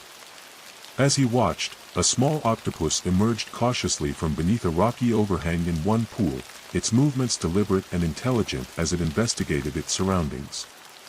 Julian crouched to observe, struck by the creature's evident consciousness, its calculated decisions about risk and opportunity. The octopus paused, seeming to become aware of Julian's observation. Rather than retreating in fear, it moved to the edge of the pool closest to him, extending a tentative tentacle toward the surface as if in greeting or acknowledgement. Julian remained perfectly still, allowing this small connection to develop without disturbance. There was no dramatic communication, no exchange of complex information, just mutual awareness across the divide of profoundly different evolutionary paths. Yet in this simple moment, Julian felt an echo of his deeper exchange with the intelligence offshore, a reminder that consciousness existed in myriad forms throughout the natural world, each perceiving reality through its unique sensory apparatus, each responding to the same fundamental patterns that structured existence. When the octopus finally retreated to its rocky shelter, Julian continued his walk with a deepened sense of connection to his surroundings. The sea beside him, the sky above, the land beneath his feet, all composed of the same elemental substances, all operating according to the same physical laws, yet manifesting in seemingly infinite variety. By the time he returned to Tidewater Apartments, the sun was setting, painting the western sky in spectacular chromatics that Julian perceived with his newly enhanced sensitivity to color relationships and light harmonics. He stood for a moment on the porch, absorbing this natural display with appreciation that transcended mere aesthetic enjoyment, a recognition of the mathematical perfection underlying what might otherwise be seen as simply a beautiful sunset. Eleanor was tending to her small herb garden at the side of the building, her movements methodical and content. She looked up as Julian approached, reading something in his expression that prompted a knowing smile. "You're settling into the expansion," she observed. "Finding your balance within this new perceptual framework." Julian nodded, unable to articulate fully how the world had shifted around him, or rather, how his perception of it had transformed. "It's as if I've spent my life looking at the world through a slightly out-of-focus lens, and suddenly everything has snapped into clarity."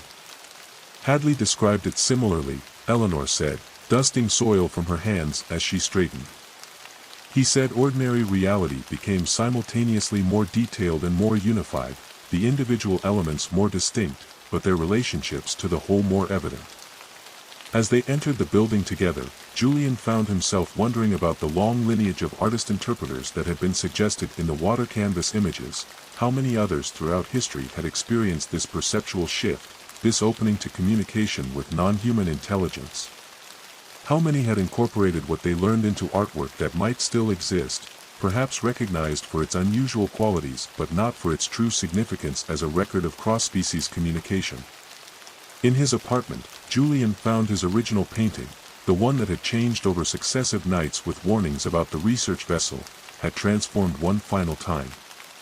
The creature beneath the waves was now clearly oriented toward shore, toward Julian's figure, which stood not in a posture of alarm but of receptive communication. The research vessel continued safely along its modified route, and the underwater facility was now depicted with subtle indication of activity around it, suggesting the Navy's intervention to address the containment issues. Most significantly, the overall atmosphere of the painting had shifted from threatening to harmonious, storm clouds replaced by clear skies, turbulent waters calmed to gentle movement. The lighthouse beam still swept its protective arc across the scene, but now as overseer of a balanced relationship rather than warning of imminent danger. Julian studied these changes with understanding. The painting had served its purpose as warning and now stood as record, a visual chronicle of threat identified, communication established, and danger averted through successful collaboration between different forms of intelligence. He moved to the windows, looking out toward the sea where the entity and its kind continued their vigilant monitoring of the underwater facility. Though he could see nothing unusual on the darkening surface, Julian felt a certainty that they were there, conscious, aware, perhaps even aware of his awareness of them. As the lighthouse beam activated for the evening, cutting its regular path across the water, Julian felt a profound sense of continuity, of having taken his place in a tradition that stretched back through Hadley and unknown others before him, artists who had served as interpreters between worlds, translators of warnings and wisdom from intelligences humanity had barely begun to recognize. Tomorrow, he would begin new paintings informed by this expanded perception. Tomorrow, he would start to develop a visual language capable of conveying at least some portion of what he had learned about consciousness, communication, and connection across seemingly unbridgeable differences. For tonight, Julian simply stood at the window watching the lighthouse beam trace its arc across the water, a human technology creating its own visual communication, its own silent language of light and shadow, in partnership with the sea that both connected and separated the different worlds of consciousness sharing this planet. In that moment, Julian Hayes, who had come to Seabrook seeking only artistic renewal, understood that he had found something far more profound, a purpose that transcended art without diminishing it, a connection that expanded perception without abandoning human perspective, a responsibility that would shape not just his work but his understanding of reality itself in the years to come. Outside his windows, the sea continued its eternal movement, carrying within its depths intelligences and mysteries humanity had only begun to comprehend. And somewhere beneath that surface, the entity that had chosen Julian as interpreter continued its ancient vigil, watching, waiting, ready to communicate again when the time was right. The lighthouse beam swept across the water once more, briefly illuminating a subtle pattern of ripples that formed and dissolved too quickly to be natural wave action, a simple acknowledgement, perhaps, that the connection remained open, the dialogue ongoing, the relationship between different forms of consciousness continuing to evolve in ways neither could fully predict but both would explore together. Julian smiled, recognizing the greeting in this momentary disturbance of the water's surface. He raised his hand in acknowledgement, knowing somehow that the gesture would be understood across the divide of their different worlds, a human artist and a sea intelligence, linked by perception, by pattern, by the universal mathematics of existence that underlay all consciousness, regardless of its form. Epilogue: Tides of Transformation. 6 months later, a small gallery in downtown Portland, Maine, buzzed with the distinctive energy of an opening night reception. Tides of Consciousness, new works by Julian Hayes, had attracted an eclectic crowd, art critics and collectors mingling with marine biologists, cognitive scientists, and locals from Seabrook who had made the journey to support their now famous seasonal resident. The exhibition represented Julian's first public showing of work created since his experiences in Seabrook. The paintings departed dramatically from his previous style, technically masterful but now infused with structural elements and harmonic relationships that created unusual perceptual effects in viewers. Critics had already published preliminary reviews expressing both fascination and confusion. Hayes has ventured into entirely new territory, wrote the arts correspondent for the Boston Globe. These works operate on the viewer in ways that transcend conventional aesthetic appreciation, creating subtle alterations in perception that linger long after viewing. Julian moved through the crowded gallery, engaging briefly with guests while maintaining the slightly detached demeanor that had become characteristic since his return from Seabrook. His perception had continued to evolve over the intervening months, making ordinary social interaction sometimes challenging, the patterns of human behavior and communication now visible to him in ways that could be distracting, revealing subtexts and emotional currents others didn't consciously project but he couldn't help but perceive. Eleanor had traveled from Seabrook for the opening, her quiet presence a grounding influence as Julian navigated the social demands of the event. Marcus and Mira had also made the journey, their scientific interest in Julian's perceptual evolution having developed into genuine friendship over the months of continued research collaboration. "The response is remarkable," Marcus observed, joining Julian in a quieter corner of the gallery. "People don't quite understand what they're experiencing, but they're undeniably affected." Julian nodded, watching visitors' reactions to his central piece, a large canvas titled Dialogue that captured something of his initial communication with the entity on the water canvas. "They're responding to the mathematical structures underlying the composition, the same patterns the entity used to establish our initial connection. We've been documenting the physiological responses," Mira added, her scientific curiosity undiminished despite months of research. "Pupil dilation, skin conductance, neural activity, there are measurable effects that suggest these paintings are operating on perception at a preconscious level." Julian smiled slightly at her continuing documentation. Mira had developed a formal research program studying the effects of his new work, having secured university funding for what she carefully termed investigation into novel visual structures and their perceptual impacts. What neither she nor Marcus ever publicly acknowledged, though both had witnessed subsequent communications between Julian and the entities, was the true source of the mathematical structures now incorporated into his paintings. That remained a carefully protected secret shared by a small circle that included Eleanor, Harbor Master Green, and Commander Ryerson, whose Navy team had successfully reinforced the underwater containment facility using the precise information provided through Julian's unusual channel. As the evening progressed, Julian found himself drawn to a window overlooking Portland Harbor, where lights from anchored vessels reflected on the dark water. Though hundreds of miles from Seabrook, he felt the familiar presence, a consciousness that had remained connected to him regardless of physical distance, available when he quieted his mind and opened his perception to the subtle patterns that constituted its language. The communications had continued over the months, evolving from practical exchanges about the underwater facility to deeper dialogues about the nature of consciousness itself. Julian had learned that the entities, which had no name for themselves in human language, existed in a perceptual reality fundamentally different from yet parallel to human experience, perceiving the world primarily through sensitivity to electromagnetic fields, pressure variations, and chemical signatures rather than the visual dominance that characterized human perception. Yet despite these profound differences, they had developed methods of translation, building communicative bridges based on mathematical relationships that transcended specific sensory modalities. The entities had been doing this for centuries, finding rare humans with the perceptual flexibility to receive and interpret their communications. What Julian now understood, that even Hadley had perhaps not fully grasped, was that this communication served purposes beyond practical warnings. It represented a more profound exchange between different evolutionary paths on the same planet, a sharing of perspective that enriched both forms of consciousness through contrast and comparison. "There you are," Eleanor's voice brought Julian back to the present moment. She joined him at the window, her gaze following his out toward the harbor. "It's reaching you even here, isn't it?" Julian nodded. "The distance doesn't seem to matter much. The connection remains available whenever I open to it." Eleanor studied him with her perceptive eyes. "You've changed more than your art, Julian. Your whole way of being in the world has shifted." This was undeniably true. Beyond the perceptual expansion that informed his painting, Julian had developed a different relationship to time, to social interaction, to the very concept of individual identity.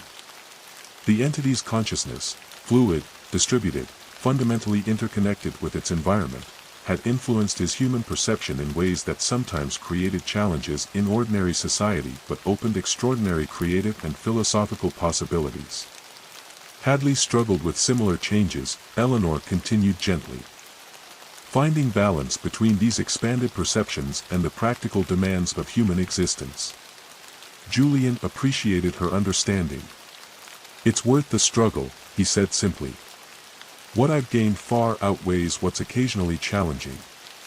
Their conversation was interrupted by the gallery owner approaching with a prominent collector, drawing Julian back into his social responsibilities. As the evening continued, he performed these duties adequately if somewhat mechanically, his awareness partially engaged with the subtle communications he continued to perceive from the harbor, a reassuring presence, a reminder of the expanded reality he now inhabited. Later, after the reception had concluded and Julian returned to his hotel, he stood at another window overlooking the water. The moon had risen, casting a silver path across the harbor that reminded him of the lighthouse beam in Seabrook.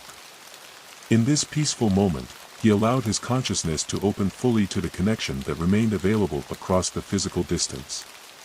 The communication came not in visual images this time but in mathematical relationships that his mind now translated effortlessly into understanding, patterns conveying concepts rather than specific information. The entity was sharing perspective on the exhibition, having perceived elements of it through Julian's own awareness throughout the evening.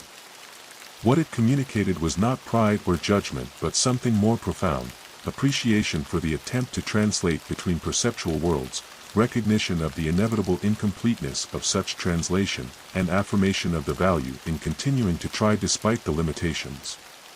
Julian acknowledged this wisdom, responding with his own patterns of thought that the entity could perceive, gratitude for the expanded awareness, commitment to the ongoing dialogue, and questions about where this evolution might ultimately lead for both forms of consciousness. The exchange continued for some time, operating in that strange realm between waking and dreaming that Julian had learned to navigate during these communications. When it finally concluded, he felt the familiar mixture of exhilaration and profound calm that accompanied these encounters, a paradoxical state of being simultaneously more fully present in his human existence and more aware of its place within a far larger context of consciousness. Tomorrow he would return to Seabrook, to the apartment with 3 windows overlooking the Atlantic, to continue both his artistic exploration and his evolving communication with the intelligence beneath the waves. His gallery commitments had been fulfilled for now, allowing him to focus on deeper development of the visual language he was creating, a language that might eventually communicate at least some portion of what he was learning to those who viewed his work with sufficient openness. As Julian finally prepared for sleep, he reflected on the journey that had begun 6 months earlier when he first arrived in Seabrook seeking only artistic renewal. What he had found instead was a fundamental transformation of perception, a connection to non-human intelligence that challenged basic assumptions about consciousness, and a purpose that transcended conventional artistic ambition. The mysterious paintings that had appeared to warn of danger had opened a door he had stepped through willingly, discovering a reality more complex, more interconnected, and ultimately more meaningful than he had previously imagined. Whatever challenges this expanded awareness created in his human life, Julian had no doubt that the journey was worth pursuing to its unknown destination.